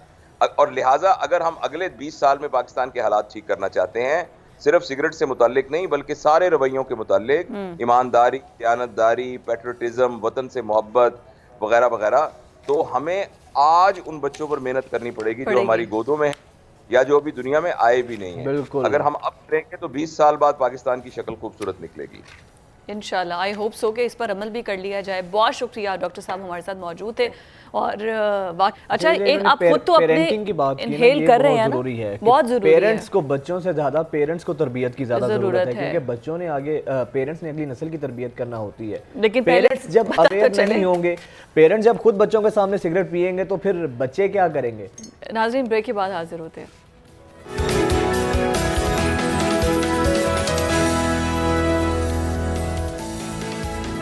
ब्रेक के बाद खुश आमदीद। और अभी बहुत ही अहम इशू की तरफ हम आपकी तवज्जो दिलाने लगे हैं। जैसे ही गैस की लोड शेडिंग हो रही है बहुत ज़्यादा, ना दिन में भी कुछ औकात में आती है और पूरी रात नहीं आती, तो अब जो घर में घरेलू ख़वातीन हैं उनको ना सिलेंडर दिया जाता है कि आप इस पर खाना पका दें। फिर दूसरा ये कि जब स्कूल कॉलेजेस की जो वैन्स होती हैं, आप अक्सर देखें कि वहाँ पर सिलेंडर अंदर रखे जाते हैं, जो उनकी सीट्स होती हैं ना, पिकअप वैन्स जो होती हैं उन सीट्स के नीचे सिलेंडर रखे जाते हैं। तीसरा ये कि अक्सर आप बंद ऑटोज जो देखते हैं, रिक्शा, उसमें ऐसा होता है कि एक साइड पे ड्राइवर ने अपने साथ एक सिलेंडर रखा होता है। और इस पर इतने वाक़यात होते हैं, इतने वाक़यात रिपोर्ट होते हैं, मुझे आज तक ये समझ नहीं आई कि ये सिलेंडर जो बेचते हैं, जो ख़रीदते हैं और फिर उसके बाद जो इंस्पेक्शन कमेटीज़ बनाई जाती हैं जो कि मेंटेनेंस सर्टिफिकेट एक देती हैं, ये सब लोग अपनी जान का सौदा करके खुद बैठे होते हैं। हर साल बेशुमार ऐसे वाक़यात होते हैं, मतलब ऐसे दर्दनाक वाक़यात होते हैं। आपको याद होगा एक ये जो फुटेज चल रही है, ये स्कूल वैन थी जिसके अंदर तालिब इल्म थे और सिलेंडर धमाका हुआ इस वैन में, और देखें कि किस तरीके से तमाम जो स्टूडेंट्स थे वो जल कर राख हो गए। इतने अफसोसनाक वाक़यात होते हैं, लेकिन होता क्या है, हर दफ़ा कमेटी बनती है, और कमेटी के बाद फिर तहकीकात होती हैं, लेकिन उसी तरह जैसे ही मामले पर पर्दा डाल दिया जाता है और बात फिर वहीं की वहीं। अच्छा, आप रेस्टोरेंट्स में जाकर देख लें, संडे को जो जहलम है वहाँ पर ये अफसोसनाक वाक़या पेश आया है कि जो निजी एक होटल था उसकी इमारत सारी तहस नहस मलबे का ढेर बन गई। ये मनाजिर जो आप देख रहे हैं, ये एक होटल था जहलम में, और वहाँ पर क्या हुआ, सिलेंडर धमाका हुआ जिसके बायस बसेस जलती हैं, ऐसे इमारतें तबाह हो जाती हैं, जानी नुकसान होता है, घरों में सिलेंडर्स रखे जाते हैं। सबको पता है कि ये गैर मयारी है, लेकिन फिर भी पेरेंट्स अपने बच्चों को उन्हीं वैन्स पर भेजते हैं। इंसानी जान के लिए कितना बड़ा ये खतरा है, उसके बावजूद जिस तरीके से जो मुतल्लिका महकमे हैं गफलत का मुजाहरा करते हैं। बेशुमार बच्चे जो हैं स्कूल वैन्स के अंदर, आप देखें ना, कोई मैकेनिज्म ही नहीं है, कोई चेक एंड बैलेंस ही नहीं है। आखिर ये सिलेंडर्स अगर इतने खतरनाक हैं और इस तरह के वाक़यात होते हैं, इनको रोका कैसे जा सकता है? क्या कोई कमेटी, क्या इसके ऊपर कोई मुतल्लिका इदारे कोई एक्शन लेते हमें नज़र नहीं आते? इसी पर बात करने के लिए हमारे साथ मौजूद हैं इरफान खोखर साहब, जो कि चेयरमैन एलपीजी डिस्ट्रीब्यूटर हैं और चेयरमैन एलपीजी डिस्ट्रीब्यूशन एसोसिएशन के प्रेसिडेंट भी हैं। बहुत शुक्रिया इरफान खोखर साहब आपके वक्त का। इरफान खोखर साहब, रोज़ाना ऐसे वाक़यात होते हैं, कल भी इंतहाई अफसोसनाक वाक़या हुआ सिलेंडर धमाके का। सर, क्या वजह है कि ये मैकेनिज़्म क्यों नहीं बनाया जाता? कोई इंस्पेक्शन नहीं होती है कि सिलेंडर कब यूज़ करना है, कहाँ रखना है, और इसकी मेंटेनेंस के हवाले से कोई इकदाम नहीं उठाया जाता कि मेक श्योर किया जा सके कोई धमाका ना हो, कोई नुकसान ना हो जानी किसी का? बिस्मिल्लाहिर्रहमानिर्रहीम। सबसे पहले तो बहुत अफसोसनाक वाक़या है और इस पर जितना अफसोस किया जाए कम है, लेकिन अफसोस कि हमारे इदारे सो रहे हैं। हमने बहुत इस पर काम किया और अभी जो वाक़या हुआ है, ये सिर्फ देखें, गैर मेरी सिलेंडर जो है ये अब घर घर जा चुका है। मैं कितने सालों से कह रहा हूँ, आपने बहुत तावन किया मीडिया ने मेरे साथ, लेकिन अब वक्त आ गया कि इनके खिलाफ हमें अदालत का रुख करना पड़ेगा। ये गुजरांवाला एक ऐसी जगह है जहाँ पे 400 से ज़्यादा कारखाने गैर मेरे सिलेंडर मौत के खिलौने बना रहे हैं। वो इतने सालों से मौत के खिलौने बना रहे हैं और घर घर वो ये मौत के खिलौने जा चुके हैं, क्योंकि इसके कोई पब्लिक अवेयरनेस जो है वो बिल्कुल भी कोई नहीं दी जा रही हुकूमत की तरफ से। हमने ओगरा के साथ मिलकर ये सिलसिला शुरू किया, लेकिन कुछ ऐसे दोस्त वहाँ मौजूद हैं जिन्होंने बिल्कुल इस काम को रोक दिया। लेकिन हाँ, फिर भी चेयरमैन ओगरा का मैं बेहद मशहूर हूँ, मेमर गैस का, लेकिन वो इस कैंपेन को आगे बढ़ा रहे हैं। ये बताइए, जो एक गैर मयारी सिलेंडर है और जो सही जिसको एनओ से मिलता है, मयारी सिलेंडर जिसका मेंटेनेंस सर्टिफिकेट होता है, उन दोनों की कीमत में कितना फ़र्क है? क्योंकि वजह तो यही है ना, वो एक्सपेंसिव होने की वजह से लोग गैर मयारी खरीदते होंगे। जी बिल्कुल, कीमत में बहुत फ़र्क है। मैंने कहा कि कई दफ़ा हुकूमत पाकिस्तान प्राइम मिनिस्टर ने कहा कि जब एक रोज़ 2 धमाके होते, 4 से 6 जाने जाती हैं, आप मरने के बाद 15 लाख का चेक लेके पहुंचे तो खुदारा उस शीट को इतना सस्ता कर दें कि यार मेरे सिलेंडर बनना बंद हो जाए। गुजरांवाला में आप देखेंगे ये सैकड़ों कारखाने काम कर रहे हैं और ये 2 धमाके डेली होते हैं। अभी तक अब 12 से 13,000 जाने जा चुकी जब से ये ओगरा के जो लाइसेंस याफ्ता कारखाने जो ऑथराइज है, वो सिर्फ 28 कारखाने हैं जिनके पास लाइसेंस है। उनकी भी इंस्पेक्शन कीजिए, वो भी 2 नंबर स्टैंडर्ड बनाते हैं। मैंने चेयरमैन ओगरास की 12 का इनकी प्रॉपर इंस्पेक्शन हुई, लेकिन जो गैर मेरी बनाने इतने ताकतवर लोग हैं, मैंने पूरे पाकिस्तान में धरना दिया। इवन गुजरांवाला में मैंने डीसी ऑफिस में धरना दिया, कोर कमेटी बनी, मैंने गवर्नर के पास की, मैंने पूरे पाकिस्तान के तमाम अदारों को खटखटाया। और आप देखेंगे इतनी बड़ी बुक बनी जो मैंने कितने सालों से जद्दोजहद कर रहा हूँ आप सबके तावन से। बिल्कुल आप कर रहे हैं अपनी तरफ पे जो एफर्ट आपसे हो पा रही। सर ये बताएं, कानून क्या कहता है कि एक गाड़ी है, स्कूल वैन है, सीट के नीचे सिलेंडर रखा हुआ है, ये तो चलता फिरता एटम बम है, तो कानून इस चीज़ की इजाज़त देता है? हमारे जो ट्रैफिक लॉज हैं, उसके अलावा मेंटेनेंस के हवाले से एलपीजी का इस्तेमाल पूरी दुनिया में लीगल है। और पूरी दुनिया में देखें, यहाँ तो हम लोग ह्यूमन राइट्स एंड बाकी इंसानी जान के तल्लुक से इतने शायद वरी नहीं, जान यहाँ बहुत कीमती इस पाकिस्तान में, लेकिन पूरी दुनिया में एलपीजी का ऑटो में इस्तेमाल है। और इस वक्त ऑटो सिर्फ हमें सेफ्टी पे काम करने की जरूरत। मैं हमेशा भारत कहता हूँ कि हमें सर इस्तेमाल है। सर मैं ये पूछ रहा हूँ कि सीट्स के नीचे रखा होता है सिलेंडर, मतलब ये तो इंतहाई रिस्क है। दुनिया में इसी तरह देखिए, मैं फिर अर्ज कर दूं जी, मैं इस पे बहुत ज्यादा वरीड हूँ और मैं इस पे चाहता हूँ सिर्फ सेफ्टी पे काम हो। देखें यहाँ पे सिर्फ और सिर्फ शॉर्ट सर्किट से आग लगती है। देखें हादसा तो जहाजों के भी होते हैं, ट्रेनों के, लेकिन हमें सेफ्टी पे काम करने की जरूरत है ताकि मासूम जान बचाई जा सके। एब्सोल्युटली। अच्छा खोखर साहब, लोगों की रहनुमाई कर दें, जो एक सिलेंडर है वो कितने अरसे तक काबिले इस्तेमाल है और क्या चेक करके जो ख़रीदने जाता है सिलेंडर, मतलब क्या ऐसी चीज़ें हैं जिनको नोट करने के बाद कोई सिलेंडर ख़रीदना चाहिए? जो ओगरा के ऑथोराइज मैन्युफैक्चरर्स हैं सिलेंडर उसका खरीदना चाहिए। ठीक। साइड पे बार कोड बना होता है। और मैं एक अर्ज कर दूं कि जो म्यारी सिलेंडर्स है जो ओगरा के अप्रूव करता कारखानों से बना हुआ उसकी लाइफ टाइम गारंटी है। वो सिलेंडर ब्लास्ट नहीं होता, आप उसको 5-6 मंजिल से नीचे फेंके वो ब्लास्ट नहीं कभी होगा। वो इंटरनेशनल स्टैंडर्ड के मुताबिक बने हुए हैं। मैं चेयरमैन ओगरा का फिर एक दफा जिक्र इसलिए करना चाह रहा हूँ कि वो बहुत इस्तेमाल है, मेंबर गैस जैन साहब भी। लेकिन बात यह है कि यहाँ पे अदारे हमारे से तावन देखी ओगरा ने आर्टिकल 29 के तहत तमाम इख्तियार डिप्टी कमिश्नर और असिस्टेंट कमिश्नर को दिए हुए। हम अगर असिस्टेंट कमिश्नर रब्ता करते हैं जी, शालो मार्केट लाहौर में इतनी बड़ी है, या गुजरांवाला में देखिए सिलेंडर फरोख्त हो रहा है। मेरे पास हजारों लेटर है जिसमें डीसी ने ऑर्डर किए हुए लाहौर ने। मुझे ये बता दीजिए, ठीक है खोखर साहब, ये बता दीजिए कि दोनों की प्राइस में, मैं दोबारा से पूछना चाहूंगी, एक आम सिलेंडर कितने का मिल जाता है और जो ओगरा का सर्टिफाइड सिलेंडर है उसकी कीमत क्या है? 60-70% फर्क है। 2 नंबर सिलेंडर जो है वो बहुत सस्ता है, इसलिए वो उसके जो बनाने का प्रोसेस है, देखें म्यारी सिलेंडर तकरीबन 21 से 22 प्रोसेस से गुजर के वो सिलेंडर बनता है। राइट। जो गैर म्यारी सिलेंडर है वो डायरेक्टली आप देखें टीन ड्रम की चादर से उसको रंग पेंट करके ला दी जाता है, वो समझे कागज का बना हुआ है। लेकिन जो म्यारी सिलेंडर है उसका 21 प्रोसेस गुजारने के लिए उसमें अखराजात आते हैं। सर इतना वादे फर्क है खोखर साहब। देखें आप तो ये चेयरमैन एलपीजी डिस्ट्रीब्यूशन भी है ना, उसके चेयरमैन हैं आप, तो सर ये जो गैर मेयारी सिलेंडर्स हैं ये कहीं चोरी छुपकर तो कहीं काम हो नहीं रहा होगा, मार्केट्स में बबांगे दोहल और बिल्कुल सरेआम ये चीज़ें हो रही हैं, कारोबार हो रहा है, लोग ख़रीद रहे हैं। तो सर आपने इस ज़िम्मन में क्या आप नहीं समझते कि मैकेनिज़्म है जो आपकी खुद ये एलपीजी बरादरी है, आप लोगों की जो एसोसिएशन है, उसको इस हवाले से कोई काम करना चाहिए, या मुतल्लिका इदारे मतलब जहाँ पे गैर मेयारी सिलेंडर बिक रहा है तो असल चीज़ तो वहाँ पे है, उनको वहाँ पे नकेल डालनी चाहिए कि गैर मेयारी है, इंसानी जानों से इसका बराह रास्त ताल्लुक है।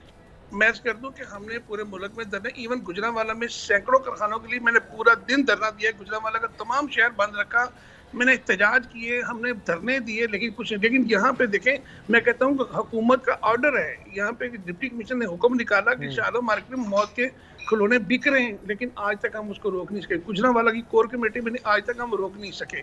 बात ये अफसोसनाक वाकई, मैं समझता हूँ हम सहूलतकार हैं, हम डिस्ट्रीब्यूटर भी इसमें बराबर के शरीक। इतनी मासूम जाने जो जा रही हैं, मुझे इसका बड़ा दुख है। मैं कई दफ़ा अब यकीन कर रात को सोना मुश्किल होता है कि इतनी लाशें गिर रही हैं, और ये रोज़ 2 से 4 जाने। मैं खुदा ना खासा मैं ये बात कहता हूँ, खुदा ना खासा अल्लाह ना करे कभी किसी हुक्मरान की फैमिली इस जात में आए। अच्छा खोखर साहब, सर ये मेरी जरा तस्दीक कर दें कि आपने कहा कि जो मेयारी सिलेंडर होता है उसकी लाइफ टाइम गारंटी होती है, उसकी कोई वैलिडिटी या कोई उसकी मुद्दत नहीं होती, और दूसरा ये बताइएगा, आपने ये कहा कि वो जो मेयारी सिलेंडर है वो अगर ऊंचाई से 3-4 मंजिलों से गिर भी जाए नीचे तो उसके बावजूद वो ब्लास्ट नहीं होता, फटता नहीं है।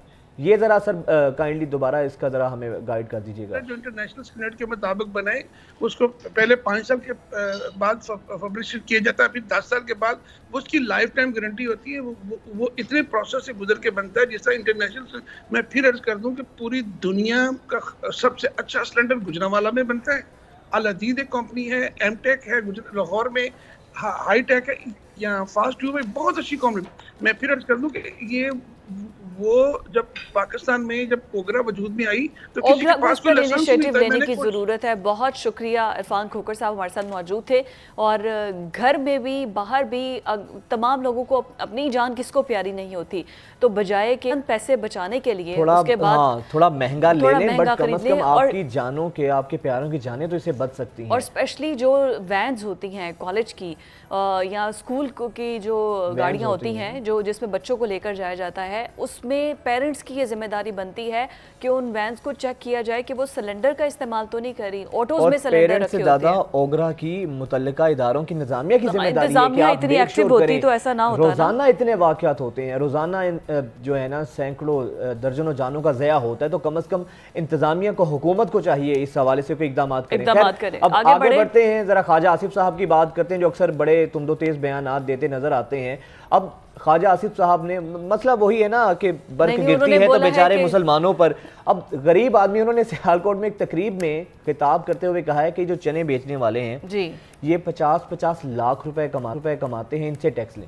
आपको चने बेचने वाला तो नज़र आ गया है, ये जो लाखों करोड़ों अरबों रुपया जो बड़े बड़े मिल्स मालिकान हैं, जो शुगर मिल्स के मालिकान हैं, इनके हवाले से तो आप हमने उसका कभी नहीं ये बैकग्राउंड सुना। समझे ना, आप उसका बैकग्राउंड समझे, उन्होंने ये बयान क्यों दिया है। उनका बयान देने का मकसद ये था कि आईएमएफ ने जो आपको किस्त देनी है उसमें आप पे आगे मजीद टैक्सेस लगने हैं, और आईएमएफ ने बड़ा सख्त नाराज़गी का इजहार किया है कि आपने ये जो अभी बजट आया इसमें पेट्रोलियम लेवी जो प्राइस हमने कही थी उसको उतना क्यों नहीं बढ़ाया। तो टैक्स कलेक्शन तो इन्होंने करना है ना, और सबसे ज़्यादा तो पावर सेक्टर से होता है, नहीं तो पेट्रोलियम सेक्टर से ख्वाजा होता साहब को रेडी है, वाला ही नए नजर टैक्सेस आया है, लगने चने हैं, बेचने वाला चने ही बेचने नजर आया है वाले, कि हाँ। वो टैक्स नहीं देते हैं। आपके जो ख्वाजा साहब जो आपकी नशिस्तों पर बैठे होते हैं, अरकान पार्लियामेंट हैं जो आपके बिल्कुल साथ साथ बैठे होते हैं आपके आसपास, उनसे कभी आपने पूछा है कि वो जो इतने करोड़ों अरबों रुपया कमा रहे हैं, अच्छा मुझे ये नहीं समझे रेडी बेचने वाला कैसे 50 लाख रुपया कमा सकता है? रेडी के ऊपर माल बेचने वाला अगर 50 लाख कमा रहा है ना ख्वाजा साहब, आपको ये चैलेंज है कि आप कोई एक ऐसा शख्स जो ये दुरासी के अकाउंट से पैसा निकल आए, किसी के खानसामा के अकाउंट से पैसा निकल आए, अगर तो आप उनको रेफर कर रहे हैं तो फिर तो आपकी बात दुरुस्त वैसे है। अगर 50 लाख रुपए रेडी लेकिन आम बेचने वाला आदमी- कमा रहा है तो हम भी ये नौकरी छोड़ते हैं, हाँ, रेडी लगा लेते आम हैं। आदमी 50 वाला- आप भी ख्वाजा साहब रेडी लगाएं, 50 लाख रुपए अगर कमाने से एक रेडी वाला कमा सकता है तो फिर तो इससे अच्छा काम ही नहीं कोई नहीं, नहीं। उन लोगों के पास बहुत और काम होते हैं जिससे वो पैसे बना सकते हैं। जाहिर है किसको प्रोटोकॉल और शशके की जरूरत महसूस नहीं होती। नाज़रीन, ब्रेक के बाद हाजिर होते हैं।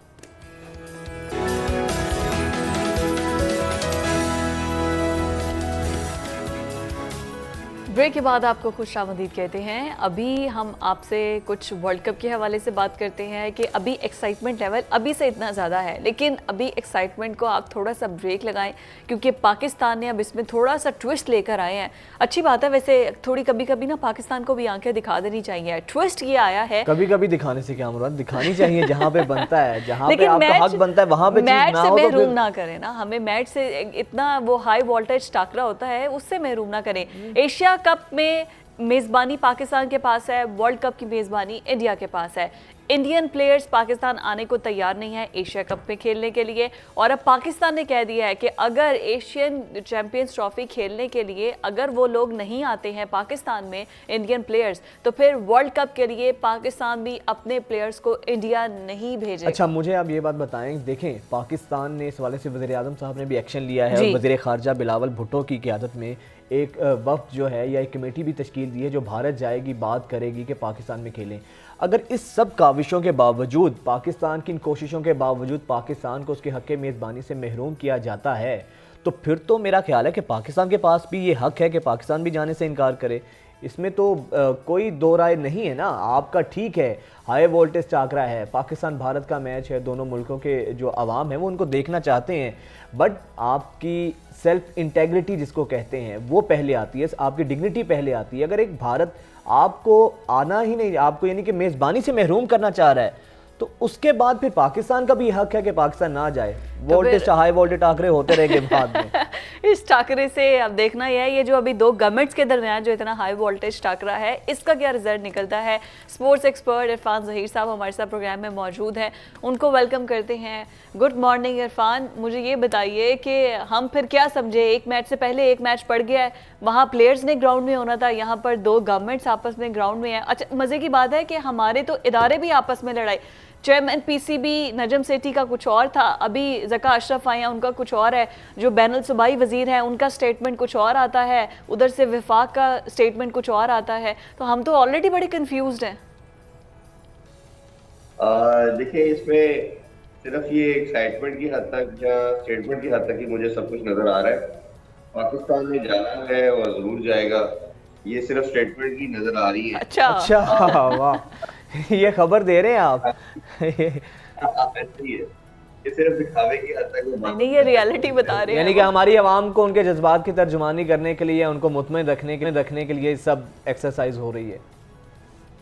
आप कह सकते हैं कि देखिए हमने अपना कॉन्टेक्ट किया इस तरह। असल में दो तीन चीजों में इसको आपको समझने की जरूरत है।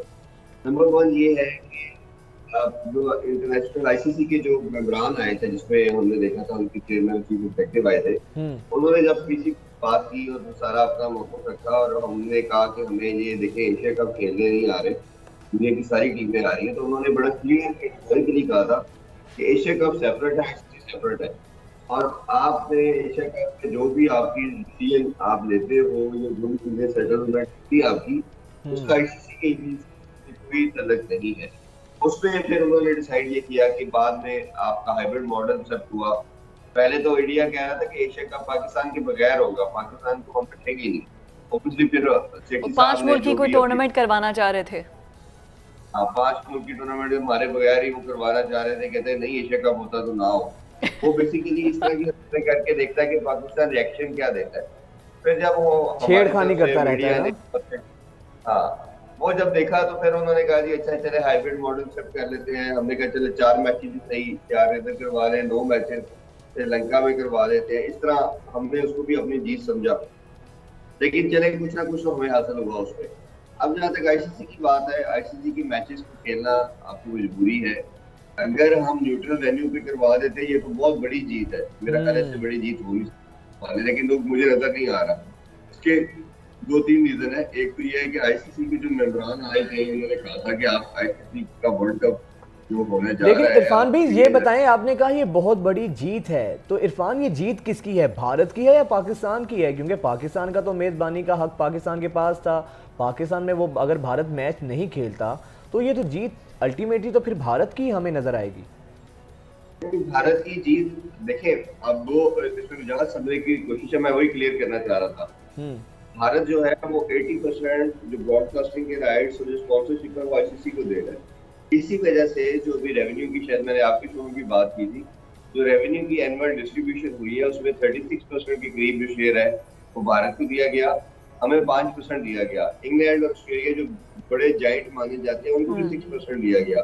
ये पहले आपको बता रहा है कि भाई हमारा जो दुनिया में क्रिकेट चला रहा है वो भारत चला रहा है, तो हमने उनकी बात माननी है, ठीक है। तो जो बाकी जितनी बातें कर रहे हैं ये रियलिटी के अगेंस्ट है, उस वजह से सारे उसको समहाउ आईसीसी उसकी सारी बातों को मानता है। अब जहाँ तक बात सही है इस इवेंट के पहले से, तो आप आईसीसी ने तो एशिया कप के अंदर मुदाखलत की नहीं। उन्होंने कहा कि भाई अगर भारत आपकी जो भी चीजें मानता है, टर्म्स कंडीशन मानता है, आप उसको एक्सेप्ट करें, नहीं तो वो आपको बगैर करवा देगा, ठीक है। तो आपको फिर वो खाना पड़ा। तो आपने चले अपनी इज्जत रखने के लिए 4 मैचेस की रिक्वेस्ट की, वो मानी गई, तो आप कहे चले हमारी कुछ ना कुछ तो से रह गई हमारी अवाम के। अगर हमने चले 4 मैचेस सही इज्जत बढ़ गई है, तो आपने अपनी कहते फालतू जो की लंगोटी से ही आपने कहे चले कुछ ना कुछ हमारे पास आ गया, उस पर अपनी जीत समझी। अगर हम न्यूट्रल वेन्यू पे वर्ल्ड कप के मैचेस करवाने में कामयाब हो जाते हैं तो इससे बड़ी जीत हो नहीं सकती। लेकिन मैं भी आपको बता रहा हूं नहीं है, किसी सूरत नहीं होना। हमने वर्ल्ड कप के तमाम मैचेस उधर जाके खेलने हैं। हमारे जो पहले ऑफिशियल्स थे, जो पहले आईसीसी के ऑफिशियल्स के साथ मीटिंग हुई थी, हम उनको एग्री कर चुके हैं और हमने अगली रिक्वेस्ट ये डाली है कि हम ये सब एग्री कर चुके हैं। ये जो फिर पीएम साहब जो कमेटी बना रहे हैं, वज़ीर ख़ारजा ने वहाँ पर जाना है, तो इसका मतलब है कि ये चीज़ें बस एक वही हैं, अदरवाइज चीज़ें तय हैं और हमने जाना ही है हर सूरत में। आप ये कहना चाह रहे हैं? ऑलमोस्ट सारी तय हो चुकी है। और दूसरी चीज़ ये है कि आप सिर्फ यही नेगोशिएट कर सकते हो, और किया भी है आपने, कि 2025 की जो चैंपियन ट्रॉफी है, हम वर्ल्ड कप जाके उधर खेलते हैं। अब 2025 की वर्ल्ड कप जो चैंपियन ट्रॉफी होनी है उसमें भारत इधर आके खेलेगा। इसी के ऊपर हमारी बात चल रही है और आप उसी को मेक श्योर करवाने की कोशिश कर रहे हो कि किसी तरह भारत उसमें आ जाए। और ऐसी मेरे राय के मुताबिक आईसीसी के जो आए थे मेंबरान, उन्होंने कहा था कि ठीक है हम मेक श्योर करते हैं कि भारत उस चैंपियन ट्रॉफी के अंदर आके पाकिस्तान खेलेगा। तो ये सिर्फ इसमें बात हो रही है, ये न्यूट्रल वेन्यू हम जाएंगे नहीं, ये मेरा ख्याल है सारी एक स्टेटमेंट की हद तक तो समझ आती है। और दूसरी एक चीज वजाहत बड़ी और फिर बड़ी जरूरी है समझने की कि लोग जो कहते हैं ना कि पाकिस्तान नहीं जाएगा तो क्या हो जाएगा, हम नहीं जाते, हमारी डिग्निटी है। मसला ये है कि अगर आप नहीं जाएंगे तो आपके पास सिर्फ एक स्पोर्ट बची है, वो क्रिकेट है। अगर हम नहीं जाते हमारे पे 1.5-2 साल का सैंक्शन लग सकती है, हमें आईसीसी के इवेंट से बाहर कर दिया जाएगा। कई और फ्यूचर में जो आप असल में यही तो मसला है कि अगर एशिया कप भारत खेलने नहीं आता है तो वो आईसीसी का इवेंट ही नहीं है, उस पर कोई लॉ इम्प्लीमेंट होगा ही नहीं। लेकिन हम अगर वर्ल्ड कप छोड़ते हैं तो हमें आईसीसी की जुर्माने भी भरने पड़ेंगे और फिर बैन भी लग सकता है। यही तो असल में मसला है जिसको खुल के आवाम को बताया ही नहीं जा रहा। जी। और इसमें इमोशनल होके सेंटिमेंट्स को थोड़ा सा सेपरेट रख के आपने डिप्लोमेटिकली इसको हल करना है। ये इतना एब्सोल्युटली आप वर्ल्ड में नहीं जाते, 2 दफा नारे निकालेंगे, देखिए हमने भारत को जवाब दे दिया, हम नहीं जा रहे। जब आपकी क्रिकेट 1.5-2 साल बैन हो जाएगी, अब क्रिकेट नहीं खेलेंगे तो आवाम क्या करेगी? हम क्रिकेट कम से कम 5-6 साल पीछे चली जाएगी। ऐसा नहीं हो फिर आप सकता क्या इरफान, ये रिकमेंडेशन नहीं आ सकती कि दोनों तरफ से जितने भी प्लेयर्स हैं उनसे कंसेंसस करवा लें कि आप खेलना चाहते हैं, आप खेलना चाहते हैं, और फिर बीच में मौलवी की जरूरत ही ना पड़े। अच्छा, वैसे ये इरफान ने बिल्कुल सही बात की है कि इमोशनल सेंटिमेंट्स आपकी अपनी जगह ले दे के एक ही खेल तो हमारा बचा है, अगर उसमें भी हम ज़रा जज्बातियत का मुजाहरा करेंगे तो उसका नुकसान अल्टीमेटली पाकिस्तान को होगा। फिर बहुत कम से कम मजाक मेरी नजर में आप 4-5 साल पीछे चले जाएंगे क्रिकेट में। आपको पहले बहुत नुकसान हुआ जब आपकी कंट्री के अंदर क्रिकेट नहीं हुई, जो 2009 का श्रीलंकन अटैक वाला इंसिडेंट हुआ था, तो बहुत बड़ा लॉस हुआ। अब जाके आपने 3-4 साल से दुनिया की क्रिकेट आपकी कंट्री में आना शुरू हुई है, आप भी कर रहे हो, सारी चीजें आपकी एक सिस्टमैटिक तरीके से चलना शुरू हुई है। अगर आप ये नहीं चाहते ना, तो आप सिर्फ कर क्या सकते हैं मेरी तरफ पे, आप उनको किसी ना किसी तरह कन्विंस करने की कोशिश करें कि देखिए भारत नहीं आता, हम भी उनके कंट्री में सेफ नहीं है, ये आईसीसी की क्लॉज अवेलेबल है। आईसीसी के कुछ ऐसा दरमियानी रास्ता निकालना पड़ेगा जिसमें जो सिचुएशन है वो विन विन हो, हमारी भी फेस सेविंग हो जाए और पाकिस्तान का नुकसान भी ना हो। ठीक है, बहुत शुक्रिया इरफान आपके वक्त। और ये बात तो तय है कि ले देकर एक ही खेल पाकिस्तान के पास बचा है क्रिकेट, अगर इसमें भी हम इस तरह की ज़रा जज्बातियत का मुजाहरा करते हैं तो नुकसान हमें ही होगा। इमोशनल सेंटीमेंट से बढ़कर डिप्लोमेटिकली आपको ज़रा परफॉर्म करके दिखाना होगा। अच्छा, ये तो बात रह गई कि दो हुकूमतों के दरमियान जो मैच पड़ा हुआ है, लेकिन अभी हमारी टीम जो कोलंबो पहुंची है मैच खेलने के लिए, दो टेस्ट मैचेस की ये सीरीज होगी, और पूरी टीम जो है वो हारिस रऊफ की शादी में भी नहीं जा सकी थी क्योंकि उन्होंने आगे कोलंबो के लिए जो है वो फ्लाई करना था और वहाँ पर प्रैक्टिस सेशन भी होने थे। अच्छा, अच्छी बात यह है कि जब ये पूरी टीम पहुंची है ना श्रीलंका में, क्या खूबसूरत अंदाज में उन्होंने वेलकम किया है, क्योंकि दुनिया की ये वर्ल्ड बेस्ट प्लेयर्स हैं, ढोल की थाप पर जो है वो उनका वेलकम किया गया है, और दुनिया के जो वर्ल्ड बेस्ट प्लेयर्स हैं ये खेलने के लिए जो टेस्ट सीरीज हैं वो पहुंचे हैं श्रीलंका। तो अच्छा, खुद भी पूरे रास्ते हल्ला गुल्ला करते हैं, इनकी पिक्चर्स सोशल मीडिया पर बड़ी वायरल है। एयरपोर्ट पर हम देखें किस तरीके से उनको फूल देकर खुशामदीद कहा जा रहा है, उनको वेलकम किया जा रहा है। तो ये ढोल ये उनका रवायती डांस है, रवायती रक्स है, जिस तरीके से उनको पाकिस्तानी हमारी टीम को वेलकम किया गया है। तो अगर यही तो हम कहते हैं कि अगर भारत पाकिस्तान आता तो शायद उसको भी हम ऐसे वेलकम करते, इसी तरह से वेलकम करते। व्हाई नॉट, इसी तरह से वेलकम करने भी जाए, क्योंकि मेहमान नवाज कौम यही तो होती है। तो खैर ये बड़ा अच्छी बात है कि खुद भी ये सारे लोग एंजॉय करते हुए गए हैं, और एयरपोर्ट पर भी इनकी सेल्फीज खूब बनाई हैं, और अभी वहाँ पर मेहमान नवाजी खूब हुई है जी कोलंबो में। अब इनका भी जिम्मेदारी है मेहमान नवाजी के चक्कर में मैच ना हार जाए, बल्कि हमारी भी भारत से ये रिक्वेस्ट है कि हमें भी मेहमान नवाजी का मौका दे। पाकिस्तान भी मेहमान नवाजी में किसी से पीछे नहीं है, लेकिन अगर आए तो हम ब्रेक के बाद हाजिर होते हैं।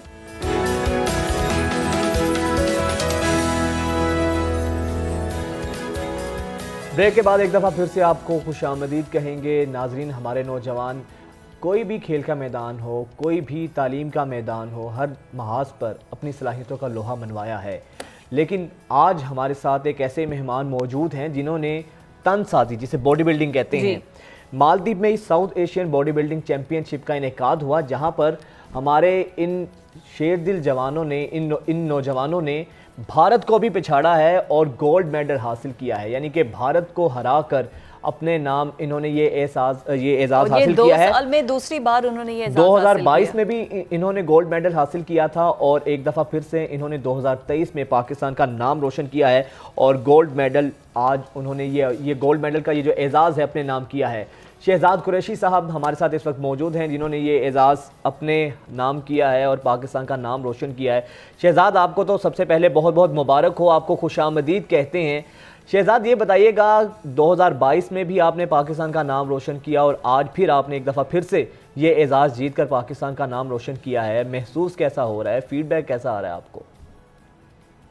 फीडबैक अल्हम्दुलिल्लाह, सबसे पहले तो मैं अल्लाह का शुक्रिया अदा करूँगा, क्योंकि सबसे पहले अल्लाह है, क्योंकि अल्हम्दुलिल्लाह वहाँ गए हम लोग, और आपको पता है इतना प्राउड फील होता है जब पाकिस्तान, जब आप गोल्ड मेडल हो जाए तो फिर जाहिर सी बात है अलग ही प्राइडमेंट होती है, मतलब एक अलग ही जज्बा आता है अंदर, क्योंकि पाकिस्तान का फिर फ्लैग्स, फिर उसके बाद हमारा कौमी तराना, तो दूसरे मुल्क में जब चलता है ना तो फिर सारा क्राउड खड़ा हुआ था, तो वो एक जोश और एक अजीब एक्साइटमेंट होती है ना, माहौल बना होता है पूरा।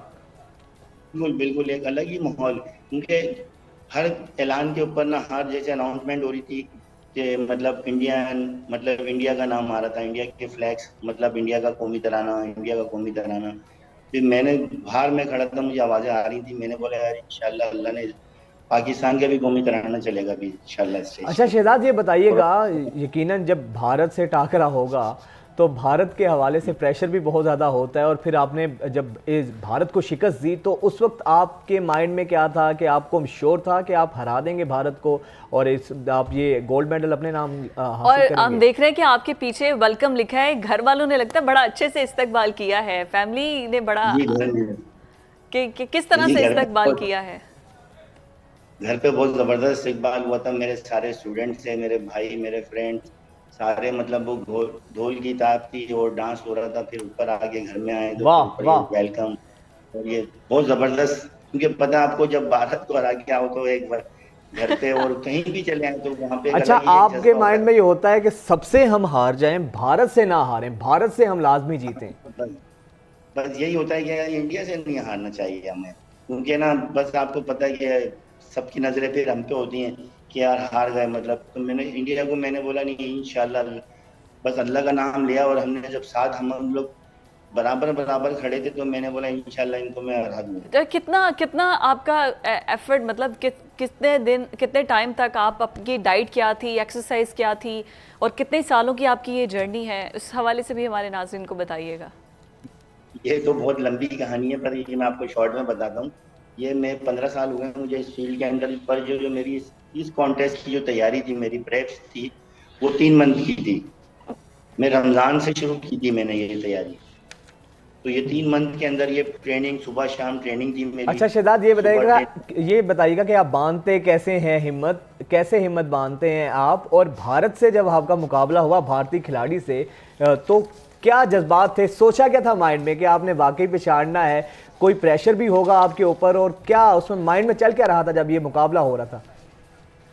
नहीं, जब हमारे कोच हैं, जो हमारे मतलब सुहेल भाई हैं ना, तो बस उन्होंने ये कहा था बस शहजाद आपने जीतना है। जब हम यहाँ से निकल रहे थे उन्होंने मुझसे यही कहा था कि नहीं है शहजाद आपने जीतना है इस दफा भी ना, और इस दफा गोल्ड जीतना है और इंशाल्लाह आप कोशिश करिएगा ओवरऑल भी जीतें।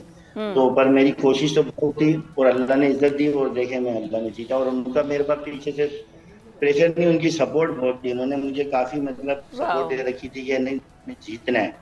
तो वो जो मेरे मतलब समझ लें बड़े भाई भी हैं, सुहेल भाई हैं, मतलब उन्होंने मुझे यही पीछे से मतलब सब बोल लोगों रखा की था एक कि मिली जुली एफर्ट होती है, सपोर्ट होता है, और उसके बाद कोई भी शख्स जो है वो कामयाब होता है। अब ये बताइए कि आपके गवर्नमेंट ने कितना आपके साथ सपोर्ट किया है? क्या आप खुद ही ये सारे मुकाबले अपने तय पर तमाम खर्चा बर्दाश्त करके जाते हैं? जी गवर्नमेंट तो कोई सपोर्ट नहीं करती है, ऐसे आपको पता है, सिर्फ क्रिकेट के अलावा कोई सपोर्ट नहीं है। ये हमारे जो टॉप सिटी के हमारे सीईओ हैं कमर मुईद साहब, ये उन्होंने मुझे मतलब सपोर्ट करी, उन्होंने मुझे यहाँ तक भेजा तो मैं पाकिस्तान के लिए आज मेडल लेकर आया। ठीक ये है। उन्हीं की सपोर्ट थी, अच्छा, सपोर्ट के बगैर मुझे ये बताएं कि आपका जिस तरीके से आपने कहा कि घर वालों ने बड़ा इस्तकबाल किया, आपके दोस्तों ने, आपके शागिर्दों ने आपको बड़े ज़बरदस्त तरीके से वेलकम किया, तो गवर्नमेंट लेवल पर जब आप एयरपोर्ट पर पहुंचे या घर पहुंचे तो गवर्नमेंट लेवल पर किस तरीके से आपको रिसीव किया गया, किस तरह वेलकम किया गया? गवर्नमेंट लेवल पे तो कुछ भी नहीं था, कोई गवर्नमेंट का मतलब इदारे का कोई भी शख्स नहीं था वहाँ पे मौजूद, क्योंकि देखें अब जब हम दूसरे मुल्क जाते हैं और फिर वहाँ पे हमारे करीब बराबर में भारत हो और फिर आप गोल्ड मेडल जीतो, तो आपको तो ये मतलब एक एहसास होना चाहिए कि यार पाकिस्तान कोई भी इवेंट हो, कोई भी किसी का भी इवेंट हो, उसमें हम किसी भारत को हराते हैं तो हमारा नहीं थोड़ा प्रोटोकॉल तो हो कम से कम, कोई हमें लेने वाला नहीं था, कोई गवर्नमेंट का बंदा पूछने वाला नहीं था, यही अलमिया है वहाँ पे। अच्छा, ये जो बॉडी बिल्डिंग चैंपियनशिप होती है, ये कोई फेडरेशन वगैरह होती है, एक प्रॉपर जैसे स्पोर्ट्स कॉम्प्लेक्स होते हैं, कमेटीज होती और हैं? आप देखें, आपने अपने मतलब वहाँ की जो एक फेडरेशन है WFBB फेडरेशन है ये, तो ये अल्हम्दुलिल्लाह बहुत ज़बरदस्त ऑर्गेनाइज करते हैं प्रोग्राम, और इस दफ़ा उन्होंने मतलब कैश प्राइज भी रखे हुए थे, मगर ओवरऑल पे कैश प्राइज रखे हुए थे, मगर ये कि बहुत अच्छा मतलब ऐसा सेटअप होता है, इंटरनेशनल तो आपको पता है कॉन्टेस्ट है, बिल्कुल जाहिर सी बात है, सारे प्लेयर्स आते हैं, हर मुल्क के जो कंट्रीज हैं वो आती हैं, तो वो एक बड़ा अच्छा इवेंट होता है। हाँ। मतलब हर चीज की सहूलत वहाँ पे मिलती है। अच्छा, तो आगे फ्यूचर का क्या प्लान है आपका? What next? आगे कौन सी चैंपियनशिप? अच्छा नहीं, फ्यूचर पर तो उनके शहजाद के बात करेंगे, लेकिन आप ये देखें कि जिस जानिब शहजाद ने तवज्जो दिलाई है कि गवर्नमेंट लेवल पर कोई इस्तकबाल ही नहीं किया गया। मतलब ये सबसे मेरा ख्याल है कि किसी भी अच्छे खिलाड़ी को जिसने पाकिस्तान का नाम रोशन किया हो, इससे बढ़कर उसको डिस्करेज करने का तरीका नहीं है। सैड फील नहीं कर रहा, बट अलमिया है ना, देखें कि एक शख्स ने पाकिस्तान का नाम रोशन किया है, एक शख्स ने पाकिस्तान का नाम रोशन किया है और उसको आप ये वेलकम कर रहे हैं कि उसको किसी ने लिफ्ट तक नहीं करवाई, तो फिर उसके बाद कहते हैं कि हमारा ब्रेन ड्रेन, हमारा ये टैलेंट दूसरे ममालिक में जाता है, वो उनको हाथों हाथ लेते हैं। शहजाद बहुत शुक्रिया आपका, आपके वक्त का, लेकिन यही अलमिया है कि हम दूसरे ममालिक उनको हाथों हाथ लेते हैं, हम इस तरह से अपने मेहमानों की कदर करते हैं, अपने यानी कि इन हीरोज़ की कदर करते हैं कि उनको ना कि पूछते हैं। एक तो बेचारे अपने वसाइल के साथ वहां पर जाते हैं, पाकिस्तान का नाम रोशन करते हैं, कम से कम ये तो वो डिजर्व करते हैं कि उनको इस तरह वेलकम किया जाए। बिल्कुल सही बात आपने निशानदेही की है। आप पैसे ना दें, आपके माली वसाइल ठीक है मसाली तौर पर, लेकिन उनको कम से कम इज्जत तो दे सकते हैं। इज्जत तो दे, एग्जैक्टली। हाँ, अब एक बार फिर से हम बात करते हैं जो सूरत हाल जिसमें प्रोग्राम में हमने स्टार्ट में बात की थी कि सैलाब की सूरत हाल जो है ना वो बहुत ज़्यादा संगीन है और पानी जैसे छोड़ दिया गया है इंडिया की जानिब से, उसके बाद जो कच्ची आबादियाँ हैं ना वो उन लोगों को भी डिस्टर्बेंस बहुत ज़्यादा है। NDM में एक्टिव है, लेकिन हमेशा इस किस्म की हरकतें इंडिया की जानिब से की जाती हैं। इस वक्त हमारे नुमाइंदगान हमारे साथ मौजूद हैं जो कि सूरत हाल हमें बताएंगे। शकरगढ़ से हमारे साथ मौजूद हैं, पहले उनकी जानिब चलते हैं और उसके साथ ज़ुहैब मिर्ज़ा चनाब से हमारे साथ मौजूद होंगे। डॉक्टर शफीक, आप बताइएगा यहाँ की सूरत हाल क्या है और किस तरह के इंतजाम आप देख रहे हैं? शकरगढ़ हालिया बारिशों के बाद भारत ने दरिया रावी में 1,85,000 क्यूसेक का रेला छोड़ दिया। शकरगढ़ के सरहदी गांव जलाला में 70,000 क्यूसेक का सैलाबी रेला दाखिल हुआ तो दरिया के पार निशेबी इलाकों चक जिंदर चंदमोहन सिंह के खेतों में दाखिल हो गया, जिसके बायस धान की काश्त में मसरूफ बच्चे, खवातीन और बड़े समेत 50 से ज़ायद अफराद सैलाबी रेले में फंस गए, जिन्हें रेस्क्यू ने बाहिफाजत निकाल लिया। और डिप्टी कमिश्नर चौधरी अशरफ के मुताबिक दरिया रावी में जलाले के मकाम से दाखिल होने वाला 60,000 क्यूसेक का शराबी रेला भारत से होते हुए जसर पहुंचेगा। इधर भारत से आने वाले शराबी रेला ठीक है, आप साथ ही रहिएगा। हमारे ज़ुहैब मिर्ज़ा का रुख करते हैं जो दरियाए चनाब के मकाम पर मौजूद हैं। ज़ुहैब, बताइएगा दरियाए चनाब के क्या मनाजिर हैं, वहाँ पर क्या सूरत हाल है पानी की? फिजा इस टाइम मैं मौजूद हूँ दरिया चनाब के मुकाम पर। अगर बात की जाए शराबी रेले के हवाले से तो कल रात को भी एक शराबी रेला भारत की जानिब से छोड़ा गया था, जो कि हमारी रेस्क्यू टीमों से बात हुई तो रेस्क्यू टीमों का यही कहना था कि 10,70,725 क्यूसेक जैसा पानी है वो दरिया चनाब के मुकाम पर था और दरमियाने दर्जे का सैलाब था। अगर बात की जाए हेड कातराबाद की तो वहाँ पर 10,70,728 क्यूसेक जो पानी था कि हेड कातराबाद में। अगर बात की जाए वज़ीराबाद के मुकाम की तो वज़ीराबाद के मुकाम के ऊपर 5,26,725 क्यूसेक सेंटीग्रेड पानी था वज़ीराबाद के मुकाम पर। और इसके साथ साथ अगर दरिया झेलम की बात की जाए तो दरिया झेलम में भी इस हद तक ही पानी था। और इसके साथ साथ आपको ये भी बताता चलूँ कि जब हमारी रेस्क्यू टीमों से बात हुई तो रेस्क्यू टीमों ने हमें बताया कि हमने जो से दरिया चनाब और अपर नहरों के जो करीब। ठीक है, बहुत शुक्रिया ज़ुहैब मिर्ज़ा आपका और डॉक्टर शफीक, आप दोनों हमें सैलाब की सूरत हाल से अपडेट कर रहे थे। पानी ठीक है आया है, भारत ने पानी छोड़ा, लेकिन ये शुक्र है सैलाब का उस तरीके से खदशा मौजूद नहीं है। ब्रेक के बाद हाजिर होते हैं।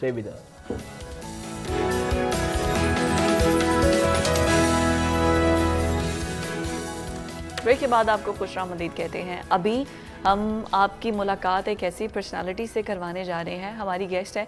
अच्छा, वो औरत आपको पता है बड़ी एक नाजुक और बड़े तमीज़ से इसीलिए तो उसको सिन्फ़े नाजुक कहा जाता है। मतलब उसकी जो उसकी पर्सनालिटी है ना वो इसी तरह से होती है कि हम्बल, डाउन टू अर्थ और इतना ज़्यादा they are not powerful, that much powerful. तबीयत नहीं होती, औरत को वैसे ही नाजुक मिजाज कहा जाता है। लेकिन मर्दों वाले काम भी औरतें कर लेती हैं, अब तो किसी काम में पीछे नहीं है। तो कहा जाता है ना कि औरतें मर्दों के शाना बशाना, एक तो कहना होता है, लेकिन आज अमली मिसाल हमारे सामने मौजूद है। और वैसे भी हम अक्सर हम देखते हैं बाहर जब निकलते हैं, कंस्ट्रक्शन हो रही होती हैं तो वहाँ पे हम देखते हैं कि घरों की तामीरात में ज़्यादा लोग ठेकेदार होते हैं और वो मर्द ही होते हैं सारे। मेरा ख्याल है कि आज तक मैंने तो कोई खातून नहीं देखी, और आपने भी नहीं देखी होगी, जो हमारे व्यूवर देख रहे हैं आपने भी नहीं देखी होगी शायद। कैसे हो सकता है, एक मर्दों वाला काम है और ठेकेदार होते हैं, बल्कि ऐसा होता है कि जो लेडीज होती हैं अपना घर देखने के लिए जाती है ना, तो मजदूरों को पहले साइड पे कर दिया जाता है कि अच्छा, ये फिर सबसे बड़ी इन लोगों और को अहम हैंडल चीज़, करना।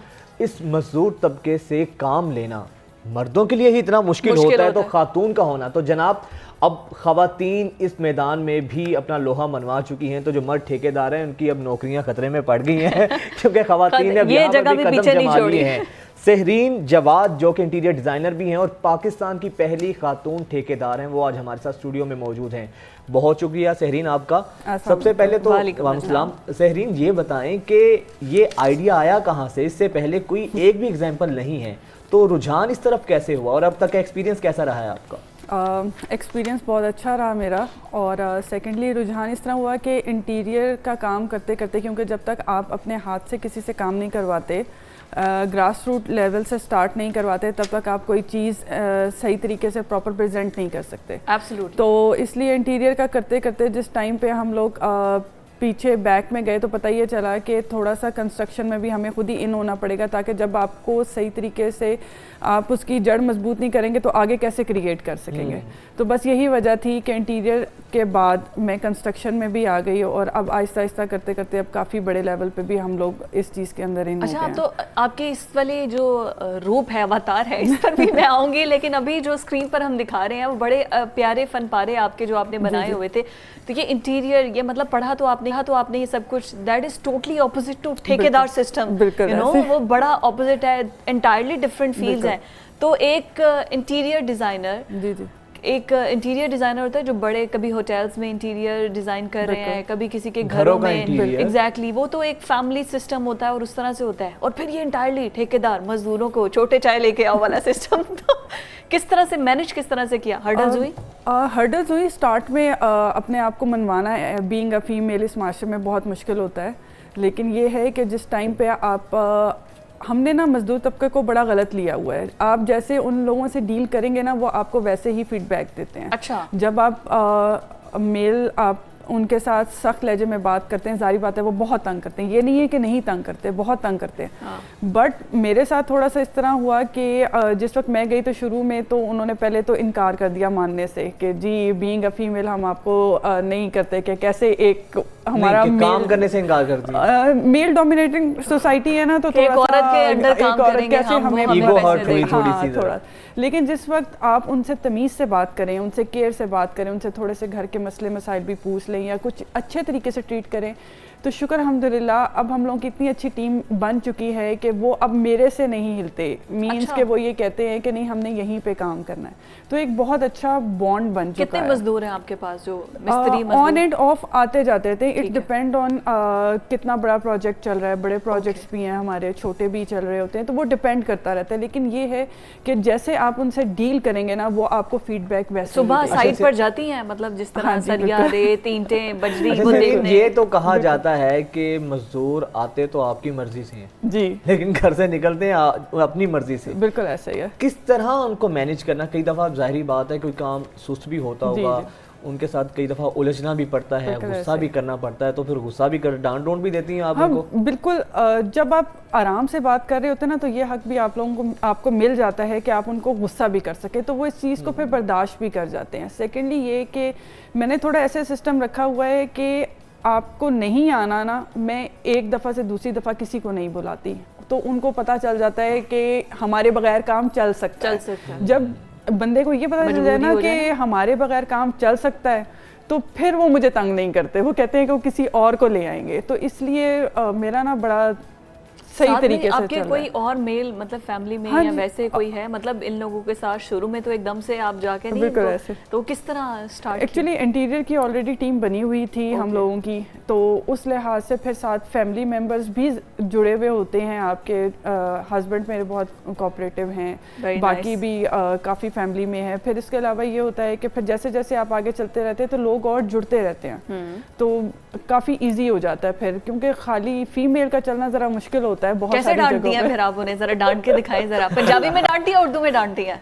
पंजाबी मेरी इतनी अच्छी नहीं है, तो वो जब टूटी फूटी पंजाबी निकलती है ना तो फिर कैसे डांटती है जरा? उनकी भी हंसी निकल जाती है। अच्छा ज़रीन, बिल्कुल ये बताइएगा कि अक्सर पैसों का मामला होता है, उसमें हैंकी फेंकी भी हो जाती है। कभी ऐसा हुआ है कि आपको खातून समझकर कि यार ये तो खातून है, इसको चूना लगा दें, इसको फ्रॉड करवा दें? बहुत दफ़ा शेयर होता है। करें कैसे मसला? बहुत दफ़ा होता है। एक तो ये चीज़ हो जाती है कि जब मैंने किसी को भेजा अपने किसी बंदे को, तो वो मुझे आके बताएगा जी ऑलमोस्ट 300 की कोई चीज़ है, तो वो असल में 150 तक की होती है।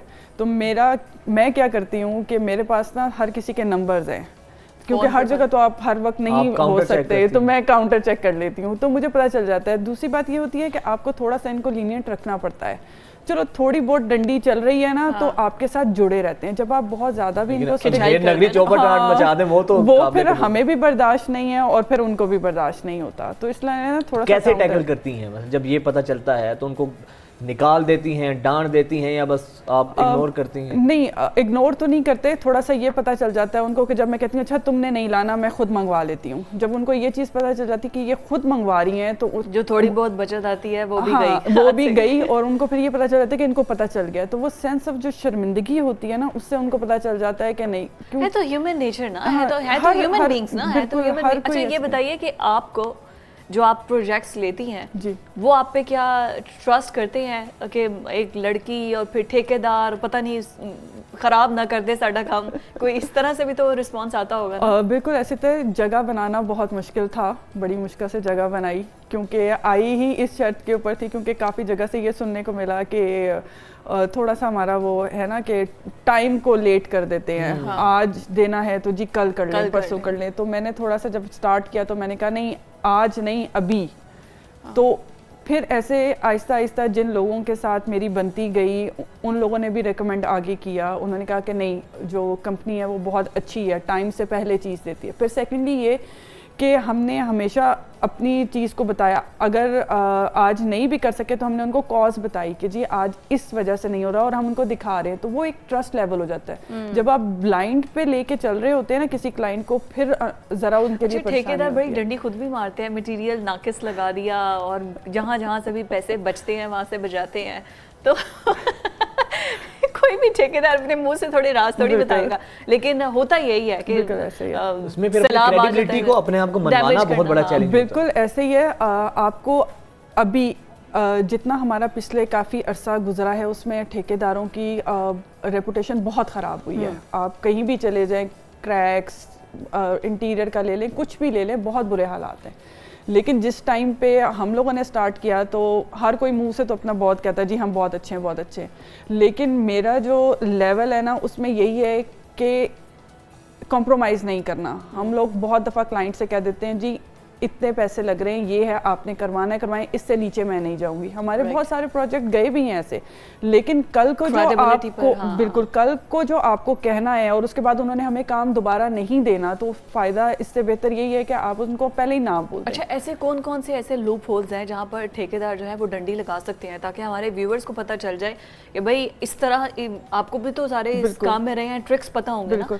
सबसे ज़्यादा तो ये लोग सबसे पहले करते हैं मेजरमेंट्स में, क्योंकि इसमें स्क्वायर फीट के हिसाब से आपके पास बहुत ज़्यादा एरिया होता है, तो उसमें सबसे पहले तो आप वहाँ पर कट आउट कर लेते हैं चीज़ों को, वहाँ से आपकी बचत। सेकेंडली ये होता है कि जब आप मटेरियल A+ दिखा रहे हैं और आप उसको 2 या 3 पे ले आए, वहाँ पे भी आपकी बचत हो जाती है।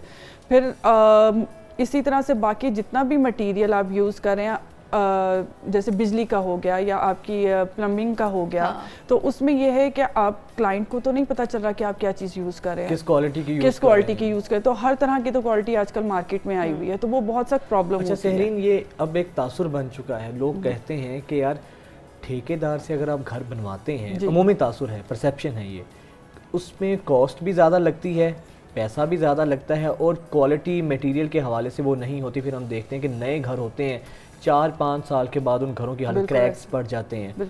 तो लोग कहते हैं कि अगर खुद से बनवाएंगे तो उसमें बजट भी ज़्यादा होगी और मटेरियल भी अच्छा होगा, तो इसमें कितनी हकीकत है? अक्सर ऐसा होता तो है। बिल्कुल, एक्चुअली ड्रॉबैक्स दोनों चीज़ों में है। अगर आप ठेकेदार को नहीं जानते और अगर आपका उसके साथ ताल्लुक़ अच्छा नहीं है या उसकी रेपुटेशन अच्छी नहीं है, फिर तो आपको ज़रूर प्रॉब्लम आएगी कि आपको नहीं पता कि उसने कैसा मटेरियल, क्योंकि ट्रस्ट की डेफिशिएंसी चल रही है ना आपकी उसके साथ। लेकिन अगर आप खुद बनाने में जाएं, आप हैंडल नहीं कर सकते। आप लेबर तक का आप उसके कहीं ना कहीं आपको सर्विसेज बिल्कुल, आपको ये नहीं पता कि आपने मटेरियल कहाँ से लेना है। शुरू में जब मैंने स्टार्ट किया है तो 100 जगहों पे हम लोग जाते थे, फिर हमें पता चला कि ग्रास रूट लेवल पे कहाँ से चीज़ अच्छी मिलती है और कहाँ से मिलती है। बहुत सारी चीज़ों की मैन्युफैक्चरिंग यहाँ है ही नहीं, तो इसलिए आप खुद नहीं कर सकते। या तो आपको कुछ ना कुछ नो हाउ होनी चाहिए चीज़ों की, वरना आप के डबल क्या आप 100 गुना भी पैसे लगा ईंटें देंगे, लेने जाओ, नहीं 4 किस्म की तो ईंटें मिल जाती हैं। है। एक नंबर कौन सी है, दूसरी कौन सी है, बिल्कुल ऐसे ही है। बड़ी ईंट कौन सी है, छोटी ईंट कौन सी है, क्योंकि हम तो डील कर करके हमें पता चल चुका है ना कि कैसे आपने चीज मार्केट से उठानी है। आप कभी भी खुद जाके नहीं कर सकते। सहरीन, ये बताएं कि अब तक का जो आपका अगर मैं एक्सपीरियंस एंकर ना है, होती तो मैं भी कंस्ट्रक्शन का पार्ट टाइम काम बजे 11 के बाद आप फ्री होती हैं, आप सहरीन से रब्ता करें। अच्छा सहरीन, ये बताएं कि अब का आपका एक्सपीरियंस क्या कहता है? आपको लगता है कि ये जो काम है ठेकेदारी मर्दों का ही काम है, या अब के आपने एक्सपीरियंस से क्या सीखा कि ख़वातीन भी इसमें एक्सेल कर सकती हैं? नहीं, बिल्कुल कर सकती हैं, क्यों नहीं कर सकती। मेरा एक्सपीरियंस बहुत अच्छा रहा है। एक तो इस वजह से भी कि जो लोग मुझे आगे मिलते गए वो शुक्र है अल्लाह का कि बहुत अच्छे मिलते गए, मेरी टीम एक अच्छी बनती गई। सेकेंडली ये कि आपको इसके लिए बोल्ड होना पड़ता है। आप इसमें शाइनेस नहीं दिखा सकते। आपको अगर मज़दूरों के पास भी जाना है या करना है तो आपको उसी तरह बंदों की तरह जाना है, तो कॉन्फिडेंट होके जाना पड़ता है। थोड़ा सा था मेरे में शुरू से ही ज़रा, तो इस वजह से मेरे लिए ईजी हो गया और अच्छा हो गया। और अब तो कोई भी ऐसी फील्ड है ही नहीं जिसमें ख़वातीन ना आगे आ रही हूँ, तो आना चाहिए। और सेकेंड ये होता है कि ईजी हो जाता है। एक घर जब बन रहा है तो ज़्यादा खातून ने घर में रहना है, जब तक खातून की मुताबिक चीज़ नहीं बनेगी तो कैसे होगा। तो यही वजह थी कि मैं इस फील्ड में आई, मेरे लिए इजी हो गया, क्योंकि मुझे जो बार बार इंटीरियर में जाके उनको बताना था कि जी इस दीवार को ऐसे नहीं, ऐसे होना चाहिए था, ऐसे होना चाहिए था, तो अब हम शुरू ही वहाँ से करते हैं और हमारे लिए ख़वातीन की ज़रूरत के मुताबिक किस तरह से ऐसा ज़्यादा तो ख़वातीन को किचन में ही ज़्यादा, हमारा किचन ऐसा हो, किचन बड़ा हो, कैबिनेट्स ऐसे हो, यूजुअली होता ही है। थैंक यू सहरीन, बहुत शुक्रिया। इंटीरियर डिज़ाइनिंग से लेकर ठेकेदारी तक का आपका ये सफ़र, अल्लाह ताला आपको मज़ीद इसमें कामयाब करे। आपका बहुत शुक्रिया।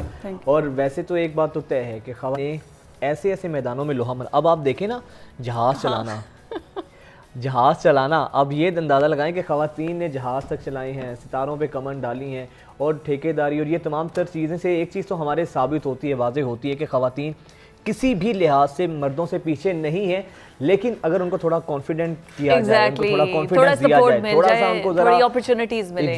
अच्छा, अभी नेक्स्ट हम जो आपको दिखाने जा रहे हैं वो है जी जामुन फेस्टिवल। जामुन का सीजन है और मौसमी फल है, तो बहुत शौक से। अच्छा, वो ड्राई बहुत ज्यादा होते हैं वैसे, लेकिन यह है कि इतनी बीमारियों का इलाज है और ये खूबसूरत किस्म का जामुन फेस्टिवल हुआ है। ये 4 साल से ये मेला जारी है और ये ना इस तरह से खूबसूरत किस्म के जामुन, मीठे जामुन की धरती भी कहा जाता है। और ये जो गाँव है फैसलाबाद के करीब जो है, वहाँ पर इनकी शनाख्त ही ये है। और जामुन फेस्टिवल का मतलब भी यही है कि इस हवाले से अवेयरनेस पैदा करना। जामनी गांव, और फिर इतने लोग आते हैं इस फेस्टिवल को देखने के लिए दूर दूर से, और फिर बचपन की यादें ताज़ा होती हैं। कोई तो ऐसे सीधा दरख्त से तोड़ के खाता है, मज़ा आता है मतलब।